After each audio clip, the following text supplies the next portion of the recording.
রূপকথাটা সবাই জানে। রূপকথার আগের জার্নিটা যেটা অতটা রূপকথার মতো নয়। পাওয়াটা হিউজ, সেটা আমি ফটোস করে বলা মুশকিল আমার পক্ষে, কারণ আমি একেবারেই একটা গ্রামের ছেলে যার কলকাতায় কোনো কিচ্ছু নেই। তুমি একটা খারাপ জিনিসকে মডিফাই করে ঠিক করতে পারবে, এটা পুরো ফুলমলচে বদলাতে তোমাকে হবে। ফেলে দিতে হবে। বল্লভপুরে যেদিন স্ট্যান্ডিং ওভেশনটা হলো, কি হচ্ছিল তোদের? জানি তোর না। তো তার আগে একটা মাইল্ড হার্ট অ্যাটাক মতন হয়ে গেছিল নাকি প্যানিক অ্যাটাক হয়েছিল? হ্যাঁ, এটা হয়েছিল। সে ডিরেক্টর যদি এসে ফ্লোরে বলে কি করছো একটু দেখাও তো, কি দেখাবো? না, অ্যাকচুয়ালি বাড়ি থেকে অনেক আগেই বুঝে গেছিল যে বুকে গেছে, এর দ্বারা হবে। এটা খারাপ খবর আছে, বল্লভপুরে তুই আর অ্যাসিস্ট করতে পারবি না।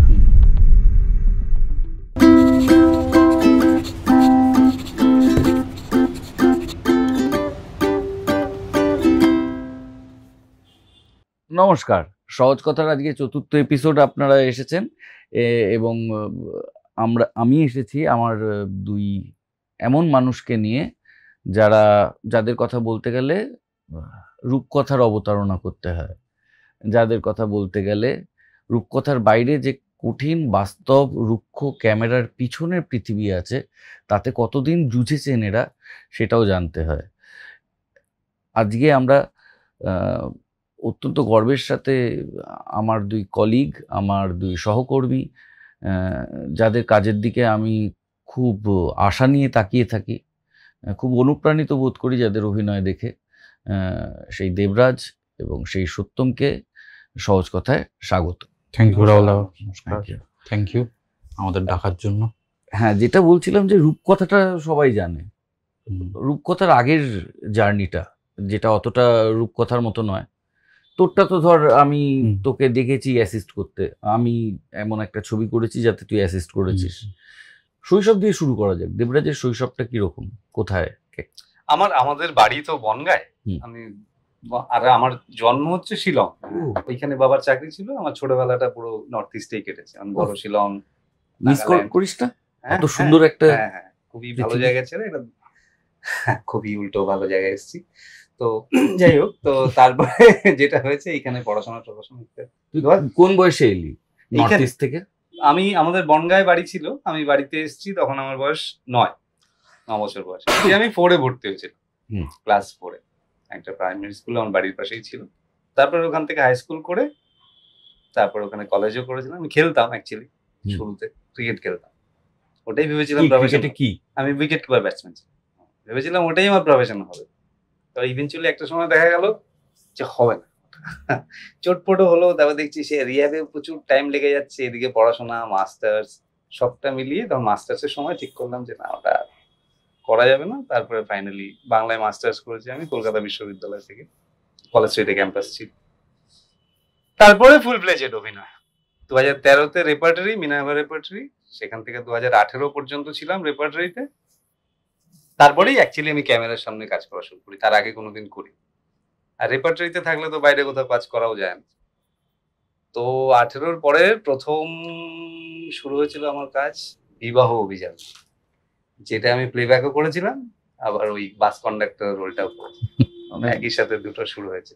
আমার চেনাশোনা কেউ ছিল মনে হয় ওই ছবিতে, নাকি? প্রিয়াঙ্কা সরকার বলছে আমার চেনাশোনা, খুবই চেনা গো। আর এবার তোর ক্ষেত্রে? আমার দেবরাজদার একেবারেই অপোজিট। মানে আমার পুরো বড় হওয়াই সাউথ কলকাতা, টালিগঞ্জে, একদম স্টুডিও পাড়ায়। যেহেতু ওখানে থাকি। কোন পাড়ার ছেলে? টালিগঞ্জে, তো অশোকনগর। একদম আমি বিজয়গড়, হ্যাঁ, মোটামুটি কাছে পিঠেই। তো না, ওইটার জন্য অনেকে জিজ্ঞেসও করে যে আমি কি অভিনয় করে ওখানে পিজি ভাড়া নিয়ে থাকি নাকি। মানে দেখি তো তাই, ওখানে ম্যাক্সিমাম লোক, হ্যাঁ ওখানে ম্যাক্সিমাম লোকই তাই করে আর কি। কিন্তু না, আমি মানে সপরিবারে আমি ছোটবেলা থেকেই ওখানে থাকি। 2 বছর বয়সে কালীঘাট থেকে এখানে শিফট হয়েছি। কালীঘাটে আগে আমাদের বাড়ি ছিল। তো মানে কালীঘাটের মেমোরি আমার কিছু নেই আর কি, টলিগঞ্জেই পুরোটা। অভিনয় এক্স্যাক্টলি অভিনয়ের সাথে যুক্ত তো ছিলাম না কখনোই, কিন্তু বাড়িতে থিয়েটারের চর্চা ছিল। বাবা থিয়েটার করছে প্রায় 50 বছর এখন হলো আর কি। পরপর দাদাও জয়েন করে। আমি কলেজে ওঠার পর যে দলে এখন আমি কাজ করি, আমাদের দল হিপোক্রিটস, ওটার সাথে অ্যাসোসিয়েটেড হই। এবং আমি হিপোক্রিটসের বাইরে এখন অবধি কোথাও থিয়েটার করিনি। তো আমার ওটাই মানে থিয়েটারের অভিনয়ের বা যা ব্যাক স্টেজ সবই পুরোটা ওখানেই শেখা জানা নিজে। আর ওখানে আমাদের কোনো ওরকম শেখানোর লোক তো ছিল না, আমাদের সব নিজেরাই করেছি। তো ওই আর কি মানে হাতে কলমে। হ্যাঁ, ফ্রম দ্য স্ক্র্যাচ আমরা হাতে কলমে শিখেছি সবাই, আমাদের দলে যারা আছি আর কি, মানে পুরোনোরা। তো সেটা আমার থিয়েটারের জার্নি। ছোটবেলা পড়াশোনাও সাউথ কলকাতায়, তোমার নবনারন্দায় স্কুলিং, আশুতোষে আমি আশুতোষ, হ্যাঁ। আশুতোষে আমার গ্র্যাজুয়েশন, আর যাদবপুরে মাস্টার্স ফিল্ম স্টাডিজ নিয়ে। সেটা কোনো কাজে লাগে না খুব একটা, যতই যাই হোক। তো পড়েছি, একটা মাস্টার্স ডিগ্রি আছে আমার একটা, সেটা একটা ভালো লাগে বলতে। এই অভিনয় তারপর বেসিক্যালি মানে শুরু হয়েছিল পাড়া নাটক করে।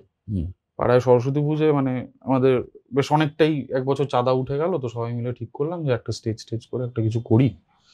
তো বাবাদেরই এক সহকর্মী সে নাটকটা ডিরেক্ট করলো, একটা নাটক ডিরেক্ট করলো, সেটা আমরা করলাম, আমি আমার দাদা সবাই মিলে পাড়ায় করলাম। তো তখন একটা ভালো লাগা জন্মালো মানে থিয়েটারের প্রতি, মানে ওই প্রথম অভিনয় করা, অভিনয়ের প্রতি একটা ভালো লাগা জন্মালো। থিয়েটার তো আমি ছোটবেলা থেকে আঁকা শিখতে যেতাম একাডেমি অফ ফাইন আর্টসে, সেখানে বেরোলেই উল্টো দিকে হলে ঢুকে যেতাম, মানে মা বাবা কেউ থাকতো। তুই আঁকতিস?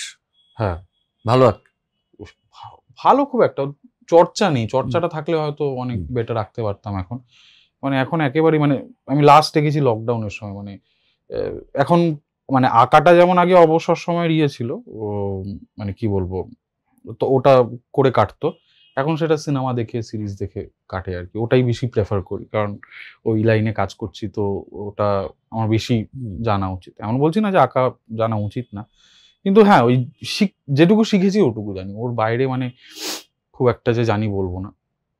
কিন্তু ওটার থেকেও বেশি এক্সাইটিং ছিল আঁকা ক্লাস থেকে বেরিয়ে, মানে তো টিকিট তো কাটতাম না, সজলদাকে বলতাম আমাদের একাডেমির গেটে, আমাকে ধরো বাবা লেট করলো বা মা লেট করলো, আমি ঢুকে কোনার সিটে বসে মানে প্রচুর নাটক দেখেছি, মানে সেগুলো এখন আর হয়ও না। এখন বড় বয়সে এসে মানে অনেক লোকের মুখে, যাদের সাথে কাজ করছি তাদের মুখে শুনি যে সেই নাটকগুলো নাকি মানে বিশাল একটা টাইমে গিয়েছিল। তিস্তাপাড়ের বৃত্তান্ত, মারিচ সংবাদ, আমরা সবাই দেখেছি। হ্যাঁ। আমি তোর থেকে বড় বলে আমাদের হ্যাঁ। পক্ষে অনেক সহজ হয়েছে ওগুলো হ্যাঁ, দেখা। তোমার হয়তো ওগুলো মেমোরি আছে, আমার হ্যাঁ। খুব একটা মেমোরি নেই, কিন্তু আমি সব নাটকই দেখেছি। তো এইভাবেই শুরু, তারপর হিপোক্রিটসের সাথে নাটক করা, ফিল্মে আসা, তুমি জানো, তোমার বললে অ্যাসিস্ট্যান্ট ডিরেক্টর হিসেবেই ঢোকা। অ্যাকচুয়ালি অ্যাসিস্ট্যান্ট ডিরেক্টর হিসেবে ঢোকা না, খুব ছোটবেলায় ক্লাস 10-এ একটা ছবিতে, প্রভাত রায়ের একটা ছবিতে জুনিয়র আর্টিস্ট হিসেবে গেছিলাম।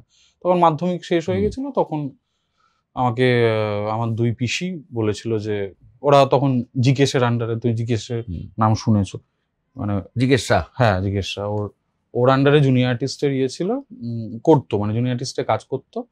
তো বলেছিল তোদের তো কাজ নিয়ে এখন পরীক্ষা হয়ে গেছে, চ শুটিং দেখতে যাবি, চ বলে ওই প্রভাত রায়ের ওই প্রিয়তমা বলে একটা ছবি, জিদ্দা আর স্বস্তিকাদি ছিল, তো ওইটাতে একটা বিয়ের সিকোয়েন্সে পেছনে দাঁড়িয়ে পাঞ্জাবি টাঞ্জাবি পরে দাঁড়িয়েছিলাম। তো কিন্তু শুটিং প্রসেসটা আমার খুব ইন্টারেস্টিং লেগেছিল। তারপর আস্তে আস্তে তোমার এই লড়াই বলে একটা ছবি করলাম, সেটাতেও অলমোস্ট জুনিয়র আর্টিস্টই আর কি। তারপর অ্যাসিস্ট করা শুরু করলাম, 5টা ছবিতে অ্যাসিস্ট। তারপর মেনলি তো সৃজিত দাই, মেনলি সৃজিত দা, 2টো বিশ্বাদা, একটা অনির্বাণ দা। তো এটা আমার অ্যাসিস্টের, অনির্বাণকে মন্দারে করেছিলাম। আর ব্যাস এই, আর ছবি করা মানে একটা টাইমের পর ডিসাইড করলাম যে আর অ্যাসিস্ট করবো না, এবার অভিনয়টা করি মন দিয়ে। আমার যতদূর মনে হয় তোর কাছে এরকম একটা ফোন এসেছিল যে একটা খারাপ খবর আছে, এই বল্লভপুরে তুই আর অ্যাসিস্ট করতে পারবি না। না না, ছবির নামও বলেনি, বলেছিল অনির্বাণ দা পরে কাজে তুই আর অ্যাসিস্ট করতে পারবি না। তখন তুই ভাবছিস যে কি এমন খারাপ করলাম, তখন বলেছে তুই হিরো। হ্যাঁ, তখন কি হয়েছে? কি হবে তখন, দেখো মানে ফার্স্ট অফ অল আমি যখন যে টুকটাক কাজ আসে আমি লোকজনকে বলি, সেটা আর বলিনি, ঠিক আছে, কারণ ওটা ফ্যাদাম করতেই একটু সময় লেগেছিল। আর ভাবছিলাম যদি জিন্স হয়ে যায়, থাক একটু নিজের কাছে থাকুক। আর বড় প্রযোজনা সংস্থা, অনির্বাণ দা ডিরেক্টর, অনেক ইয়ে থাকে এটাতে, নাচানো অব্দি বিশ্বাস। হ্যাঁ মানে একদম, মানে যতক্ষণ না ফ্লোরে ঢুকেছি বা অনির্বাণ দা ফোন করে জানিয়েছে যে তুই করছিস, ততক্ষণ অব্দি মানে আমি একটু ডাইসি ছিলাম। আর মানে বিশ্বাস করবে না, মানে কবে শুটিং হবে কি হবে জানি না, ওই জন্য ওই 6 মাস কোনো কাজও করিনি আমি। মানে জানি না ছবিটা করবো কিনা, কিন্তু আমি 6 মাস কোনো কাজ করিনি, নিজের মতন মানে নাটকটা পড়েছি, দেখেছি, অনেকবার পড়েছি। তো কিন্তু কোনো কাজ নিতে ভয় লাগছিল। যদি ওটা আসে, ওটার সাথে যদি ক্ল্যাশ করে যায় তাহলে তো আমার কাজটা ছেড়ে দিতে হবে। তো ওই জন্য ৬টা মাস অপেক্ষা করে তারপর ফাইনালি যখন হলো তখন ১ম দিন সেটে গিয়ে মানে একটা স্বস্তি হলো হ্যাঁ, যে। স্বস্তি হলো যে শুটিংটা শুরু হচ্ছে। কিন্তু ওই যে তুমি যেটা বললে যে হিরোর ব্যাপারটা, সেইটা আমাকে 2nd দিন অনির্বাণদাই রিয়ালাইজ করিয়েছিল। কারণ হুম। আমার যে ইতিহাস মানে অ্যাসিস্টিং এর, সেটার জন্য আমি সারাক্ষণ ফ্লোরে বসে থাকতাম। হুম। মানে একটু রেস্ট এদিক নিতে, এনার্জি প্রিজার্ভ করতে। হ্যাঁ, এবার আর আমার সেটে বসে থাকলে এ ওটা ভুল করছে, হুম। এই ওখান থেকে ওটা পড়ে যাবে, এর জামার কন্টিনিউটি তো ঠিক নেই। মানে এইগুলো আমার সারাক্ষণ মাথায় চলতে থাকে, চোখে চলতে থাকে। তো এটা ১ম দিন অনির্বাণদা দেখেছিল। ওটা কিছু করার নেই, ওটা তোর ইনস্টিংক্টে ঢুকে হ্যাঁ, গেছে। ইনস্টিংক্টে ঢুকে গেছে। 2nd দিন অনির্বাণদা বলেছিল যে একদম Rest যখন নিবি। ডাকা হবে তখন নামবি, হুম। শট দিবি, আবার উপরে যাবি, আবার ডাকা হবে, আবার নামবি। বলল কারণ তুই বুঝতে পারছিস না কতটা প্রেশার নিতে হয় একটা হুম। লিড করার জন্য। তারপর খুব একটা বসার সুযোগ পাস না তারপরে তারপর ফ্লোরেই থাকতে হয়েছে সারাদিন এমনিতেও। কিন্তু ওইটা চলে গেল যে আমার ওই দেখা মানে এদিক হুম। ওদিক নজর যাওয়াটা। তখন ওই দেবরাজদা থাকতো, শ্যামলদা থাকতো, সবার সাথে গল্প করতাম, টুকটাক সিন পড়তাম। হঠাৎ রেপারেটরি কেন? মানে রেপারেটরি তো এমন নয় যে 100 বছরের ইতিহাস আছে, তুইও জানিস না যে তোর কি হবে পরবর্তীকালে। হঠাৎ করে সবকিছু ছেড়ে ছুড়ে অন্যদিকে যে বয়সে তুই রেপারেটরি করছিস ততদিনে লোকের নিশ্চয়ই এলাকায় বোধগম্য হয়ে গেছে ছেলেটার গলায় দারুণ সুর আছে, গান টান পারে। সেই সব জলাঞ্জলি দিয়ে অভিনয় এসে রেপারেটরি সাহসটা কি কোথার থেকে? আর আরেকটা প্রশ্ন, সেটা সেকেন্ড পার্ট, রেপারেটরি কি দিয়েছে?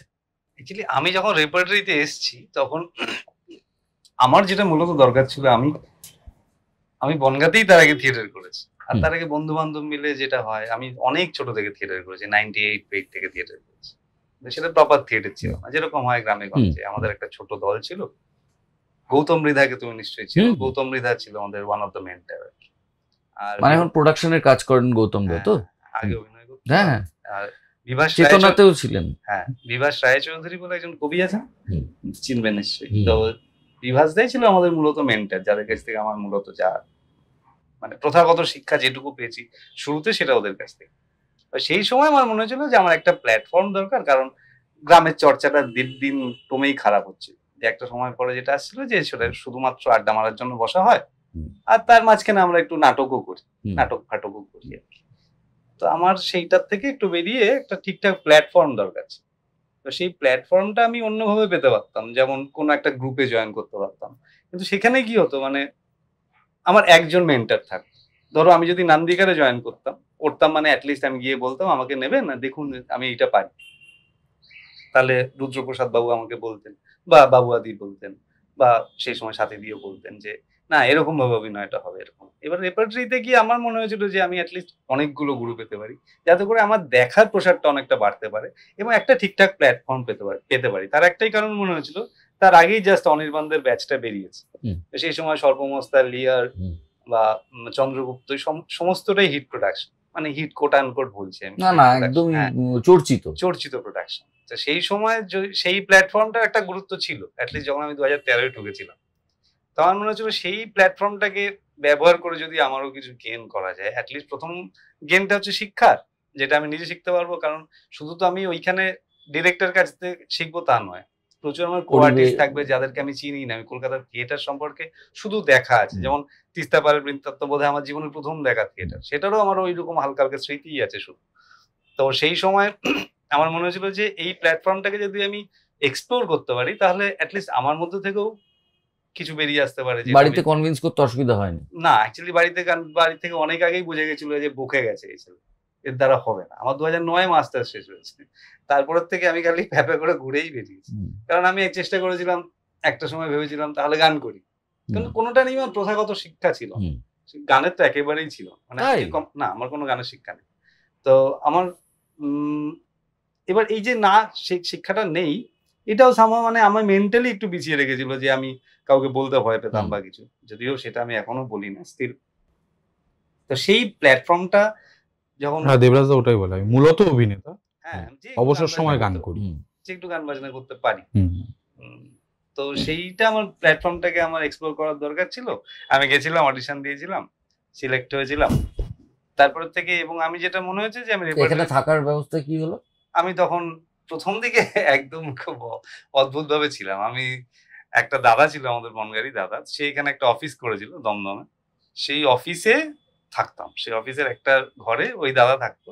নিয়ম ছিল যে সকাল 10টার পরে বেরিয়ে যেতে হবে, আবার রাত্রি 10টার পরে ঢুকতে হবে। তার মাঝখানটা আমার কাজ থাকলে কোথাও যেতাম, না হলে কোথাও ঘুরে ঘুরে বেড়াতাম, দিয়ে আবার রাত্রি 10টার পরে ঢুকতাম। তো এইভাবেই কেটেছে। তো এইটা এমন নয়, কারণ আমি জানি সব মানুষেরই আছে কম বেশি স্ট্রাগল। এটাকে আমি স্ট্রাগল বলে আলাদা করে আমি স্ট্রাগল বলবো না, কারণ আমরা যেটা আমি ভালোবাসি এটা সেটার জন্য করছি। একদম এটা একটা জার্নি বলতে পারো, এক পার্ট অফ মাই জার্নি। তো সেইটা করতে করতে যখন রেপার্টরিতে একটু ঠিকঠাক জায়গায় হলো, এবং আমি সত্যি বলছি রেপার্টরি আমাকে অনেক কিছু দিয়েছে। শুধুমাত্র মানে ভালো অভিনয়ের বোধ দিয়েছে আমাকে, আরো অনেকটা জিনিস আমি অ্যাটলিস্ট আমার চোখ খুলতে পেরেছে অনেকটা, আর অনেকটা জিনিস আমার কাছ থেকে, যেহেতু কলকাতায় থাকতে শুরু করেছিলাম মানে প্রপারলি থিয়েটারের সাথে, অনেকটা দেখাটা আমার এক্সপ্যান্ড করতে পেরেছি আমি, বা আমি নিজেও অনেকগুলো ভালো স্টেজ পেয়েছি কিছু কিছু থিয়েটারের ক্ষেত্রে করে আর কি, অভিনয় করে। যেটা আমার মনে হয়েছে যে হ্যাঁ মানে একটা তো জানো যে তুমি যদি একটা থিয়েটারে যদি কোনো একটা সময় যদি একটা ক্যারেক্টার লিড করো, তুমি পারো না পারো পরের কথা, তোমার একটা কনফিডেন্স তোমার গেন হয় যে তুমি এতটা কাঁধে নিয়েছো। হ্যাঁ একদম তুমি পারো এটা দাঁড়াতে। এবং তারপরে একটা হয় যেগুলো আমরা পড়ে শিখেছি, স্পেস ভাইব্রেশন ইত্যাদি, আর অনেক ইত্যাদি ওয়ার্কশপ করে। সেইখান থেকেই একটা জার্নি শুরু হয়, যেটা 2018 একটা সাময়িক এন্ড হয়, ঠিক করে যে আর রেপার্টরিতে থাকা যাবে না। তারপর থেকে বাইরেটা এক্সপ্লোর করার চেষ্টা করি, এবং সেটা এখনো অ্যাজ অফ নাও আমার এই জায়গায় দাঁড়িয়ে আছে। হ্যাঁ বলতে পারো যে আমাকে ঠিকঠাক একটু সুখ্যাতি দিয়েছে বল্লভপুরের রূপকথা। পাওয়াটা হিউজ, সেটা আমি ফটোস করে বলা মুশকিল আমার পক্ষে, কারণ আমি একেবারেই একটা গ্রামের ছেলে, যার কলকাতায় কোনো কিছু নেই, সেই জায়গা থেকে এখানে এসে একেবারে কোনো কিছু নেই। আসলে দেখ, আমিও এই বিজয়গড়ের ছেলে, আমাদের কলোনিতে খুব একটা এক্সপোজার তো ছিল না, কিন্তু ওই আর কি প্রত্যেকেই তার মতন করে খেটেছে। মানে একদম স্ট্রাগল যদি নাও বা বলি, না সেই জার্নিটা প্রত্যেকেরই আছে। একদম অবশ্যই মানে থাকতেই হবে। জুনিয়র আর্টিস্ট থেকে বা বনগাঁর ওই ছেলেটা থেকে বল্লভপুরে যেদিন স্ট্যান্ডিং ওভেশনটা হলো, কি হচ্ছিল তোদের? তোর তো তার আগে একটা মাইল্ড হার্ট অ্যাটাক মতন হয়ে গেছিল নাকি, প্যানিক অ্যাটাক হয়েছিল? হ্যাঁ এটা হয়েছিল রিলিজের আগের দিকে। ওটা জানি না, দেবরাজদা বলুক। আমার অ্যাকচুয়ালি আমরা পরে রিয়েলাইজ করেছি আচ্ছা এটা হয়েছে না। ও না দেখো, মানে ধরো আমরা যখন ওই হল ভিজিটে গেছি, অশোকায় যখন হল ভিজিটে গেছি, তখন আমাদের গাড়িতে ঢুকতে দিচ্ছিল না, লিটারালি সত্যকে প্রায় টেনে টেনে ধরে রেখে দিয়েছে।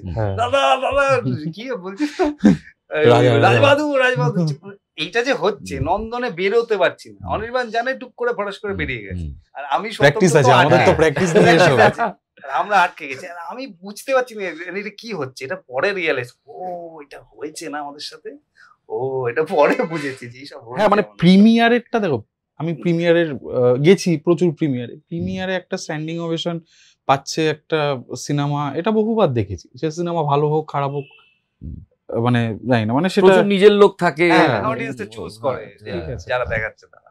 তো কিন্তু প্রথম যখন হল ভিজিটে যাই, মানে আস্তে আস্তে হিট করেছিল তো ছবিটা। হ্যাঁ দেখতে আস্তে আস্তেই টের পাওয়া যায়, আর মেইনলি ওয়ার্ড অফ মাউথে করেছিল যে যা গিয়ে দেখে ভালো মজার ছবি হয়েছে হ্যান ত্যান। তো হল কাস্টেই তো প্রথম দিন ওপেনিং হবে কি করে, সেটাই একদমই তাই। এবং ওই মানে প্রথম নন্দনের হল ভিজিটটা, ওটা আমার ভিডিও আছে ইনস্টাগ্রামে।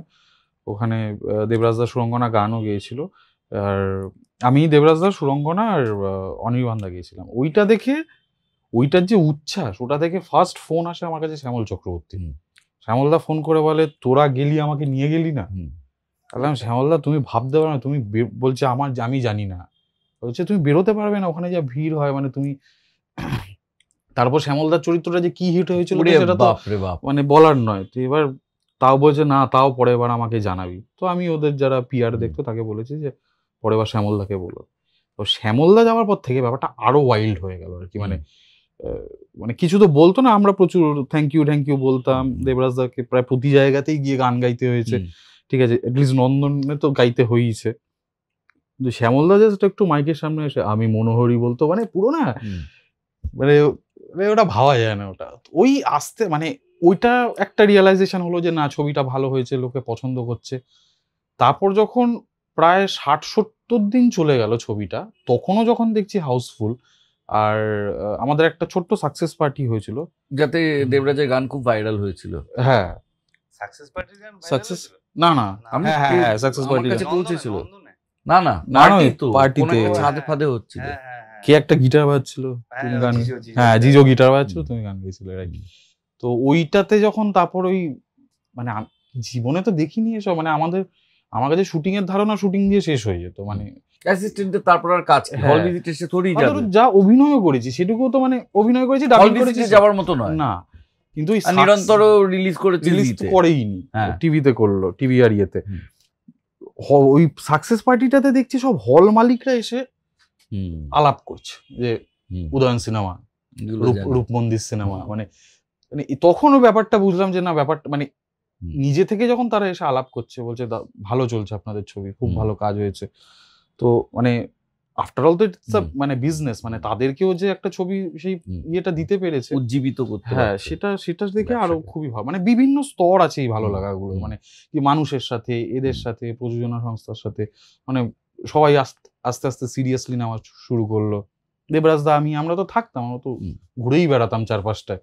আমি তো ওই অফিসেই ঘুরে বেড়াতাম, কত দেবরাজ দাকে কত দেখেছিল, কিন্তু সিরিয়াসলি নেওয়া শুরু করলো, ওটা একটা চেঞ্জ আর কি। তুই এই অ্যাসিস্ট্যান্ট হিসেবে খুব টেটিয়া, এটা আমার কাছে রিপোর্ট আছে। ওটা- একটু সবাইকে খুব কথা শোনাতে ভালোবাসিস। না কথা শোনা তো ঠিক আছে, ভালো। এটা বাজে কথা বলিস না কিন্তু তুই। না ওটা দেখো আমি একটা হয়েছে আড্ডা, চলো শটে যাই, হ্যাঁ এইভাবে তুই ডাকিস। না এটা না আমি তুইও তো এটা করি একটা দেখ, না, একটু না, আমি মায়া এটা- দয়া কর। সত্যি বলছি আমি এটা করিনি। ওটা হচ্ছে কালীঘাটের ওই এই- ছোটবেলাটা। কালীঘাটে ছোটবেলা আমার মনে নেই। না এটা টালিগঞ্জের মেল, এটা টালিগঞ্জ। এটা আমাদের কলোনি এরিয়া বড় হওয়ার ভেবেছি এটা। নাকি ভাই, চলো। হুম। কিন্তু না এটা আমার বেসিক্যালি হয়েছে, মানে আমি মানে বিভিন্ন মানে এডিদের গ্রুপের বিভিন্ন স্কুলিং হয় তো, মানে আমার স্কুলিংটা একটু স্ট্রিক্ট স্কুলিং ছিল, মানে তুমি জানো তুমি- সৌম্যব্রত রক্ষিত। হ্যাঁ তুমি সেই ডিরেক্টর, সেই এডিদের আন্ডারে কাজ করেছো, তো সেই ক্ষেত্রে আমার স্কুলিংটা ওরকম হয়েছিল, তো ওই জন্য আমার ওটা মানে চলে এসেছিল ভেতরে। তো 3 বছর ধরে টানা কাজ করছি কিছু মানুষের সাথে, তাদের কিছু অ্যাকশনস কিছু চলে এসেছিল, কিন্তু সেইটা মন্দারে গিয়ে আবার অনির্বাণ একদম স্ট্রিক্টলি না করে, এবার মন্দারে যেহেতু আমি ফ্লোর করতাম, আর্টিস্ট হ্যান্ডেল করতাম, তো ওইটা একদম স্ট্রিক্টলি না করে দিয়েছিল যে চেঁচামেচি যেন না হয় আমার ফ্লোরে। তাও দেখো তুমি তো শুটিং করেছো, মানে একটা টাইমের পর না মানে না চেঁচিয়ে পারা যায় না। মানে আমি যদি দেখি দরজা বাইরে মানে শুটিং চলছে, পর্দা উঠলেই মানে ধরো আমি অভিনেতা, পর্দা উঠলেই যদি আমি দেখি ওখানে কেউ একটা বসে এরকম করে ঘুমাচ্ছে, তো তাকে আমি কি মানে তাকে তো তুলতে তো হবে, তুলে হ্যাঁ। বাইরে তো পাঠাতে হবে। তো এরকম আর হতো। আর এখন শুটিং এ তাদেরকে দোষও দেওয়া যায় না গো, এখন শুটিং এর এমন একটা প্রেশার, প্রেশার, মানে এই তোদের বল্লভপুরের প্রেশারটা নিয়েও বল, মানে খুব খেটেছিস তো। বাপ রে বাপ, পাগল হয়ে অনির্বাণ গেছিলাম বলেছে। আমরা। হ্যাঁ মানে খুব খেটেছি আমরা, মানে সবাই, মানে ইচ অ্যান্ড এভরি পার্সন। মানে আমি বলছি ধরো সৌমিক হালদার তখন একটা বড় ছবি শেষ করে এসছে, মানে সম্ভবত কর্ণ সুবর্ণের গুপ্তধন, ঠিক আছে। এবার ওই পুরো ইউনিটটা অতটা টায়ার্ড হয়ে আছে, মানে শেষ করেই জাস্ট 5-6 দিনের মাথায় বল্লভপুরের শুটিং শুরু হয়েছিল। আমরা অভিনেতারা তো না হয় ঠিক আছে ছেড়ে দাও, ওটা তো আমাদের তাও একটা বসার সুযোগ আছে একটু সেটাও শেষের দিকে, তাও ছিল না। কিন্তু পুরো ইউনিট যেভাবে খেটেছিল, মানে আর ওই গরম, একটা রিয়েল লোকেশনে শুট হচ্ছে, ওখানে কোনো এসির ব্যবস্থা নেই। আমাদের ছেলেদের যে ঘরটা ছিল ওখানে একটাই এসি রাখা ছিল, একটা ফ্যান রাখা ছিল ওখানেই, মানে আমরা যতজন ছেলে আছি তারাই ওখানে বসতাম, সে আমাদের অসুবিধা হতো না। বরঞ্চ মাঝে মাঝে আমি গিয়ে একটু সুরঙ্গনা ঝুলন্দির ঘরে গিয়ে বসতাম, কারণ ওদের দুজনই আছে, তো ওদের ঘরটা একটু ঠান্ডা থাকতো, মাঝে মাঝে গিয়ে বসতাম। কিন্তু মানে হেকটিক মানে ভাবা যায় না। মানে আমাদের দুটো শিডিউল, মানে যেটা করিমপুরের শিডিউল এবং পুরুলিয়ার শিডিউল, দুটো শিডিউলের শেষ দিন আমি পার্সোনালি টানা 24 ঘন্টা শুট করেছি। একদিন 24 ঘন্টা, একদিন 25 ঘন্টা, মানে উইদাউট এনি ব্রেক। সো ওটা মানে আর রোজ প্রায় 17-18 ঘন্টা লেগেই ছিল এভরিডে। এবং কি হয় মানে অনির্বাণদার সেকেন্ড কাজ, মানে এটা অনির্বাণদাও জানে, এটা বলতে কোনো ইয়ে নেই, মন্দার ওয়াজ মানে আ লট ইজিয়ার টু শুট, কারণ মন্দার লো লাইটে শুট হচ্ছে, ম্যাক্সিমামটা হ্যান্ড হেল্ড, তো ওইটা না খুব সৌমিক দাকে বললেই এরম ভাবে করে দিচ্ছে। মানে মেকআপ একমাত্র সুদীপ আমাদের বলো সুদীপ সজলদা ওদের মেকআপটা ছাড়া বাকি সবার নর্মাল মেকআপ, তো ওইগুলোতে খুব একটা সময় যেত না। ঠিক আছে, এবার ওইটার ওপর বেস করে কিছুটা ওরা ইয়ে করেছে যে না আমরা ওই টাইমে এটা করে ফেলতে পেরেছি, তাহলে হয়তো এটা এই টাইমে করতে। এবার এই ছবিতে প্রচুর ট্র্যাক, ট্রলি, জিমিজিপ, আমাদের ওরকম মেকআপ। আমার লাস্ট দিন মনে আছে অ্যাটলিস্ট আমাকে 4 বার রঘুদা 4 বার ভূপতি সাজতে হয়েছিল। সেটার একটা হিউজ ট্রানজিশন, মানে 0.5 ঘন্টা 45 মিনিট তো মিনিমাম লাগতো ওই মেকআপ ইয়ে। তোরও তো গোপ নিয়ে গোপ ছাড়া, ওটা খুব বেশি ওটা খুব সময় নয়, কিন্তু লুকের ব্যাপার তো অনেকে। হ্যাঁ লুকের ব্যাপার। শ্যামলদার এতগুলো লুক ছিল। অনির্বাণের ক্ষেত্রে কি হয়, একটু পারফেকশনিস্ট, মানে সেটা কোনো অন্যায় নয়, মানে এই পরিবেশে একটু অন্যায় লাগে শুনতে। হ্যাঁ, ধরো 3টে চুল এ পাশে ছিল, সেই 3টে চুলটা এই পাশে রাখতে হবে, তো ওইটা একটু হয়েছে। হ্যাঁ মানে এবার ওই যে ট্র্যাক পাতার সময় বা জিমি জিপের যে ইয়ে একটা লাগানোর যে সময়, যেগুলো টেকনিক্যাল বিষয়গুলো, এগুলো অনেকটা ওই জন্য না অনেক একটা টাইমে অনেকটা লেফট ওভার হয়ে গেছিল। তখন অনির্বাণদা খুব টেনশনে পড়ে গেছিল, কারণ ছবি তো শেষ করতে হবে।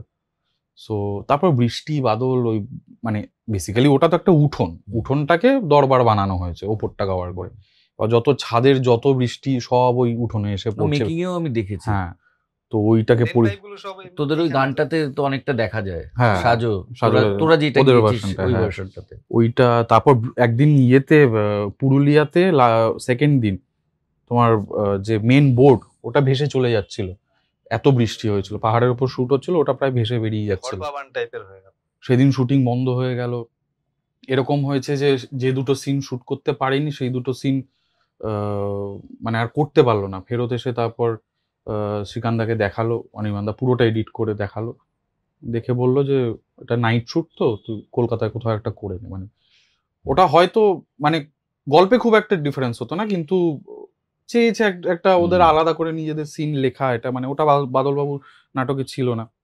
ইন্টারভেল সিকোয়েন্সটা একদম, মানে যেখানে ওই গাড়ি খারাপ হয়ে যায় এবং ইয়ে এসে দাঁড়ায়, বলাই এসে দাঁড়ায় ওই শিব ঠাকুর সেজে, তো ওইটা কলকাতায় শুট হয়েছে, ওটার জন্য আলাদা দিন দেওয়া হয়েছে। তো এরকম অনেক কিছু হয়েছে, অনেক মানে ভাবনা চিন্তার বাইরে। অনির্বাণদা প্রথম দিন আমাকে 2টো ফ্যান কিনে দিয়েছিল, কারণ আমি মারাত্মক ঘামি, তো আমি মুখের পাশে ফ্যান ধরে বসে থাকতাম, ওটাতে কিছু হতো না, তারপর বড় ফ্যানের সামনে মুখ পেতে বসে থাকতাম এরকম করে।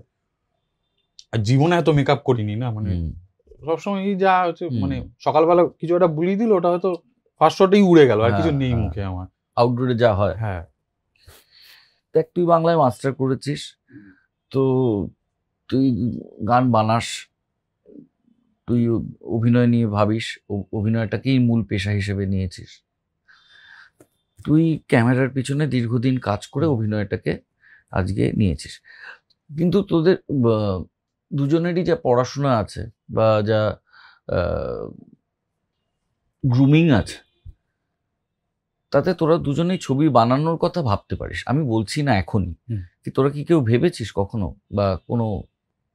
আমি ভাবিনি, তবে সত্যম ভেবেছি, আমি জানি ভেবেছি, কিন্তু সেটা মানে আমাকে অনেকটা তৈরি হতে হবে সেটার জন্য। মানে টেকনিক্যালি দেখো রাহুল দা, আমি টেকনিক্যালি হয়তো একটা ছবি শুট করে দিতে পারবো, ঠিক আছে, আমার কোনো অসুবিধা হবে না, কিন্তু আমি শুধুমাত্র মাস্টার ওটিএস নিয়ে আমি কাজ শেষ করে দিতে চাই না। মানে আমি ক্রিয়েটিভলি নিজেকে আরেকটু নার্চার করে তারপর আমি ছবি বানানোতে হাত দেবো। আর যদি বানাতেই হয় প্রথমে ছোট ছবি দিয়েই শুরু করবো, যাতে আমি একটু দেখতে পারি, নিজেকে একটু বাজিয়ে দেখতে পারি যে আমি না পারছি, আমি একটা ইউনিট কন্ট্রোল করতে পারছি। আমি যেমন বলছি, আমাদের নাটকের মানে ধরো নতুন নাটক হলো বা অন্য মানে কোনো নাটকেরই যদি কোনো ভিডিও প্রোমো বা কিছু হয়, সেগুলো আমি বানাই, ঠিক আছে, তো সেগুলো আমার একটু প্র্যাকটিস হয় টুকটা, কিন্তু একটা ইউনিট নিয়ে প্র্যাকটিস করাটা আর একটা মানে ছোট ছবিও যদি হয়, সেটার মানে বিগিনিং ক্রেডিটস থেকে শুরু করে এন্ড ক্রেডিটস অব্দি কি করে ওটাকে সাজানো, সেটা ছোট ছবি দিয়ে প্র্যাকটিস করে তারপর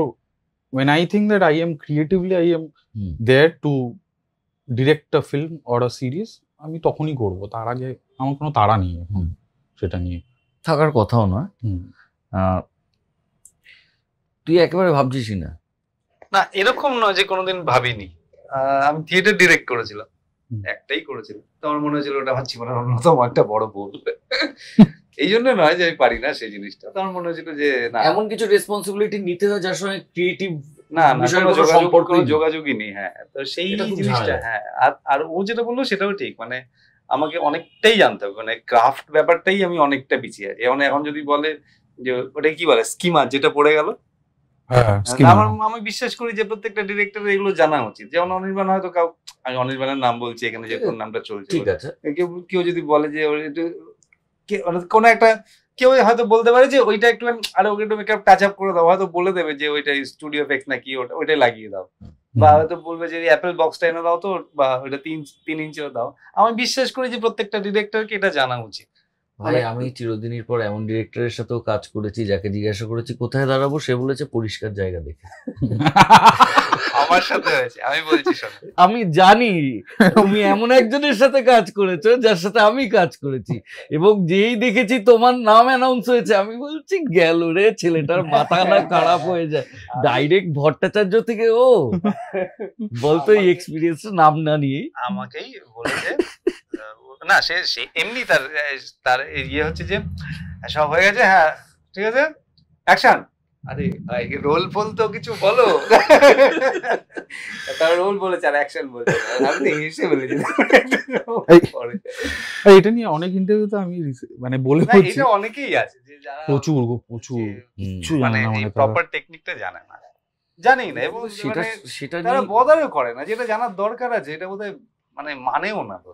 সেটা মুশকিল, কারণ মানে অনির্বাণের নাম আসছে, বা ধর অনির্বাণের সাথে ও সৃজিতের সাথে কাজ করেছে, এরা কিন্তু এক্সেপশন। 70-80% এত এত ভেগ একটা আইডিয়া নিয়ে আসছেন, আর তাদের মানে স্ক্রিপ্ট প্রেজেন্টিং দেখলেই মনে হবে এদের সেটাতে কোনো যত্ন নেই, পারে না সেটা পরের বিষয়। একদম একদম যত্নটা তো একটা বেসিক থাকা, সেটা তো আমি আমার থেকে করতে পারি। মানে আমি এরকম ডিরেক্টরও দেখেছি রাহুলদা, যে মানে ধরো যার কাছে ওই যে মনিটার সামনে পেছনে বসে আছি পায়ের ওপর পা তুলে, কেউ একটা এসে 5টার সময় 4টে আপেল দিয়ে গেল, একটু সামনে চানাচুর রাখা, একটু মানে এই যে দি আইডিয়া অফ মানে the ওটাতে উনি হ্যাপি হয়ে রয়েছে, হ্যাঁ ওটার জন্য ওই ক্লাউডটায় হ্যাঁ, ওইটা হায়ারার্কিটা শিখে ফেলেছে আর হ্যাঁ। কি। যে আই অ্যাম দ্য মানে মানে captain of the ship. Captain of the ship, ওইটা যে যে যে মানে ভাবে যে ওটাই তার কাজ, মানে ওটাই সামনে বসে ইয়ে কর, এরকম অনেকে বলতে শুনেছি। আমি না ডিরেক্ট করার সময় খুব একটা ভাবি না, আমি চলে যাই সেটে। হ্যাঁ, এবার তারা যখন বলছে অভিনেতাদের, ধরো আমরা থিয়েটার করে রিহার্সাল করি, আমাদের একটা মাস 2-3 রিহার্সাল চলে, তারপর আমরা গিয়ে একটা নাটক বানাতে হয়। এবার সে ডিরেক্টর যদি এসে ফ্লোরে বলে কি করছো একটু দেখাও তো, কি দেখাবো, স্পেসটা নিয়ে কি করবো হ্যাঁ, আপনি কি বলবেন না।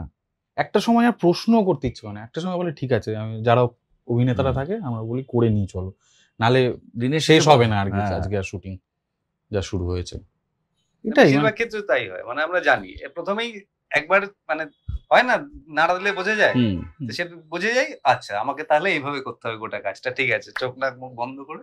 আমরা জয়দীপ দার সাথে কাজ করলাম, মানে কি বলবো, পুলিশ রে বাবা, মাথা দারুণ, মানে একটা এক্সট্রা শট নেন না একটা না, তোর এখান থেকে এতটুকু যাবে তো এতটুকুই এতটুকুই যাবে, মানে কি যে পুরো এডিটটা মাথায় রেখে একটা মানুষ কি করে শুট করে চলেছে, এবং এবং মজা হচ্ছে, হ্যাঁ তার মধ্যে শাসন আছে, খাওয়া দাওয়া আছে, সব আছে, অভিনয় দেখিয়ে দেওয়া আছে, হ্যাঁ। এটা করিস না, এটা কর। এবং আমার তো মনে হয় জয়দীপদার আরো অনেক আগে অনেক কিছু পাওয়া উচিত ছিল। একদমই। এখন জয়দীপদাকে লোকে চিনছে জানছে, কিন্তু জয়দীপদা একা অনেক কিছু করতে পারে। একটা লোক এত ভালো পেইন্টার, এত ভালো একদম। মিউজিক সম্বন্ধে আইডিয়া, মানে আর ডি বর্মনটাকে তো ভদ্রলোক গুলে খেয়েছে। দারুণ। আমার মানে আমরা একেনে ফার্স্ট করলাম কাজ একসাথে, আমি তারপর একেনটা করলাম, আচ্ছা তোদের নিয়ে আড্ডা হচ্ছিল খুব। হ্যাঁ যাদের সাথে খুব ভালো বন্ডিং হয়ে যাবে। তোরা তো সুন্দরবনেও গেলি, হ্যাঁ তুই তো সুন্দরবনেও গেলি। সুন্দরবনে গেল, ওই তার আগে ওরা ইয়ে করলো অচিন্ত অ্যাডভোকেট অচিন্ত ওয়াইজ করলি। আমার সাথে জয়দীপ দার ঘনিষ্ঠতা আর একটু পরে হলো, এই ফ্রাইডের জন্য একটা ইয়ে করলাম, মিসিং লিংক করলাম, ওইটাতে গিয়ে অনেকটা মানে জয়দীপ দার সাথে ইয়ে হলো। তবে দারুণ লেগেছে কাজ করে, মানে এত মানে এটাই হওয়া উচিত, মানে এটাই তো হোমওয়ার্ক, এটাই তো একটা ডিরেক্টরের কাজ। হ্যাঁ, অ্যাক্টরদের পক্ষেও কত সহজ হয়ে যায় বিষয়টা। হ্যাঁ অনেক সহজ হয়ে যায়, অনেক। মানে আজকে যদি জানি যে আমাকে এবার মানে একটা অ্যাক্টর যদি পুরো মানে জাস্ট কি ডায়লগ কি ইমোশন সেটা রেখে শুধু যদি ফ্লোরে যেতে পারে, তারপর ডিরেক্টর বলে দিল তুই এই ডায়লগটা এখান থেকে ওখানে মুভ করিস, তারপর ওখানে একটা আলাদা ট্র্যাক হবে, মানে ফ্যান্টাস্টিক অ্যাক্টর না, নিজেও একজন হ্যাঁ দারুণ অ্যাক্টর। খুবই ভালো। তো এইটা তো অনেক প্রেশার কমে যায় অভিনেতার মাথাতে। এবার যদি গিয়ে আমাকে কম্পোজিশন ভাবতে হয়, আমার দুজন অভিনেতা, ধরো আমি আর দেবরাজ দা অভিনয় করছি, গিয়ে যদি আমাকে কম্পোজিশন ভাবতে হয়, আমি যদি গিয়ে বলি দেবরাজ দা তুমি ওখানটায় দাঁড়াও, আমি ওখানে গিয়ে তোমাকে এই ডায়লগটা বলবো, হ্যাঁ দেখি করো করো করো, ঠিক আছে। এবার নিজে করার জন্য ধরো না তুমি ওখানে দাঁড়িও না, তুমি বরঞ্চ বসে পড়ো, what difference will it make? কোনো মোটিভেশন নেই, ওটা হচ্ছে কি যে আমি করছি। হ্যাঁ মানে আমি বলছি, মানে ধরো শিবুদানন্দিতাদের সাথে কাজ করলাম, জয়দীপদার সাথে কাজ করলাম, অনির্বাণদা, মানে এরা একদম মানে কেন এরা আজকে এদের জায়গায় আছে? অনির্বাণদা তো নয় খুবই নতুন, কিন্তু আমি বলছি শিবুদানন্দিতা, জয়দীপদা, মানে এরা এত সর্টেড না, মানে কোনো ইয়ে নেই, মানে কোনো প্রেশার নেই অভিনেতা গিয়ে ওখানে। আরেকটা জিনিস আমি বলি, আমি তিনজনের নামই বললাম, তিনজনই একটা কমন ফ্যাক্টর দেখো, তিনজনই কিন্তু অভিনেতা, মানে আমি শিবুদার কথা তো যদি বলি, সো কাজেই আমি যদি কিছু ভুলও করি অ্যাটলিস্ট দেখিয়ে দিতে পারবে। এবার ম্যাক্সিমাম ডিরেক্টরের ক্ষেত্রে এখন কি হয়েছে যে একে তো টাইম ক্রাঞ্চ, তারপর আমি যাই করছি না কারণ ধরো আমার নিজের মাথা, মানে আমি ভাবছি যে এটা দাঁড়া আমি ভাবছি যে ধরো এটা ঠিক হলো না, আরেকবার করতে পারি, ঠিক আছে, সে ততক্ষণে হ্যাপি হয়ে গেছে, সে ততক্ষণে মানে অন্য জায়গায় ক্যামেরা রেখে দিয়েছে না। আবার আরেকটা সমস্যা হয়, ধরো সে দেখিয়ে দেবে, সেটা হচ্ছে আমার কাছে আতঙ্কের বিষয় হয়ে যায়। হ্যাঁ মানে সে যেটা দেখাবে সেটাই আমার সবার আগে ঠিক করতে হয় যে এইটাই আমি করবো না, অন্য কিছু উল্টো একটা করতে হবে।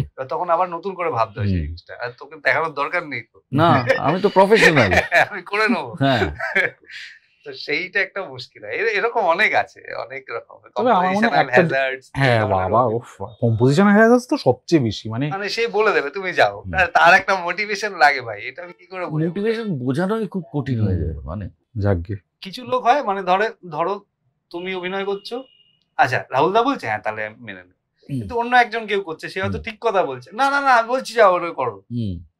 এবার যা হয় সামগ্রিক ভাবে জিনিসটা ফল করে। আর ম্যাক্সিমাম ডিরেক্টরের ক্ষেত্রে দেখেছি, ধরো আমাদের তো প্রচুর চেনা জানা আছে যারা থিয়েটার করে, ধরো কোনো ছবিতে বা কোনো সিরিজে ছোট পার্ট করছে ভাই, তারা হয়তো আমাদের খুবই পরিচিত মানুষ, তাদের কি যে ট্রিটমেন্টটা না, মানে তুমি ভাবতে পারবে না। আমি ভাবছি মানে তুই কে রে ভাই, তুই জানিস স্টেজে কি করে, তোর কোনো ধারণা আছে? কি করছেন দাদা, কি করছেন, বললাম তো ওদিকে তাকাতে না। এটা টেলিভিশনে আরো বেশি যেহেতু টাইম ক্রাঞ্চটা আরো বেশি সেখানে, এবং সেখানে যেহেতু মানে ওই একটা নির্দিষ্ট বিরাট কোহলির মতন দাড়ি, ফর্সা চেহারা, টনটনে নাক, সব মিলে ওরকম একটা প্যাকেজ ছাড়া খুব বেশি চরিত্র তৈরি হওয়ার অবকাশ থাকে না সেখানে। আমাদের অমিত সাহা, মানে অমিত সাহাকে ঠিকঠাক রোল না দিয়ে দাঁড় করিয়ে রেখেছে কোনায়, আমি দেখেছি। কি বড় মাপের অভিনেতা বলতে, কি আর বলবো। ডিপ্রেশন হয় তোদের, মানে এই ওই জার্নিটা যেটা হলো,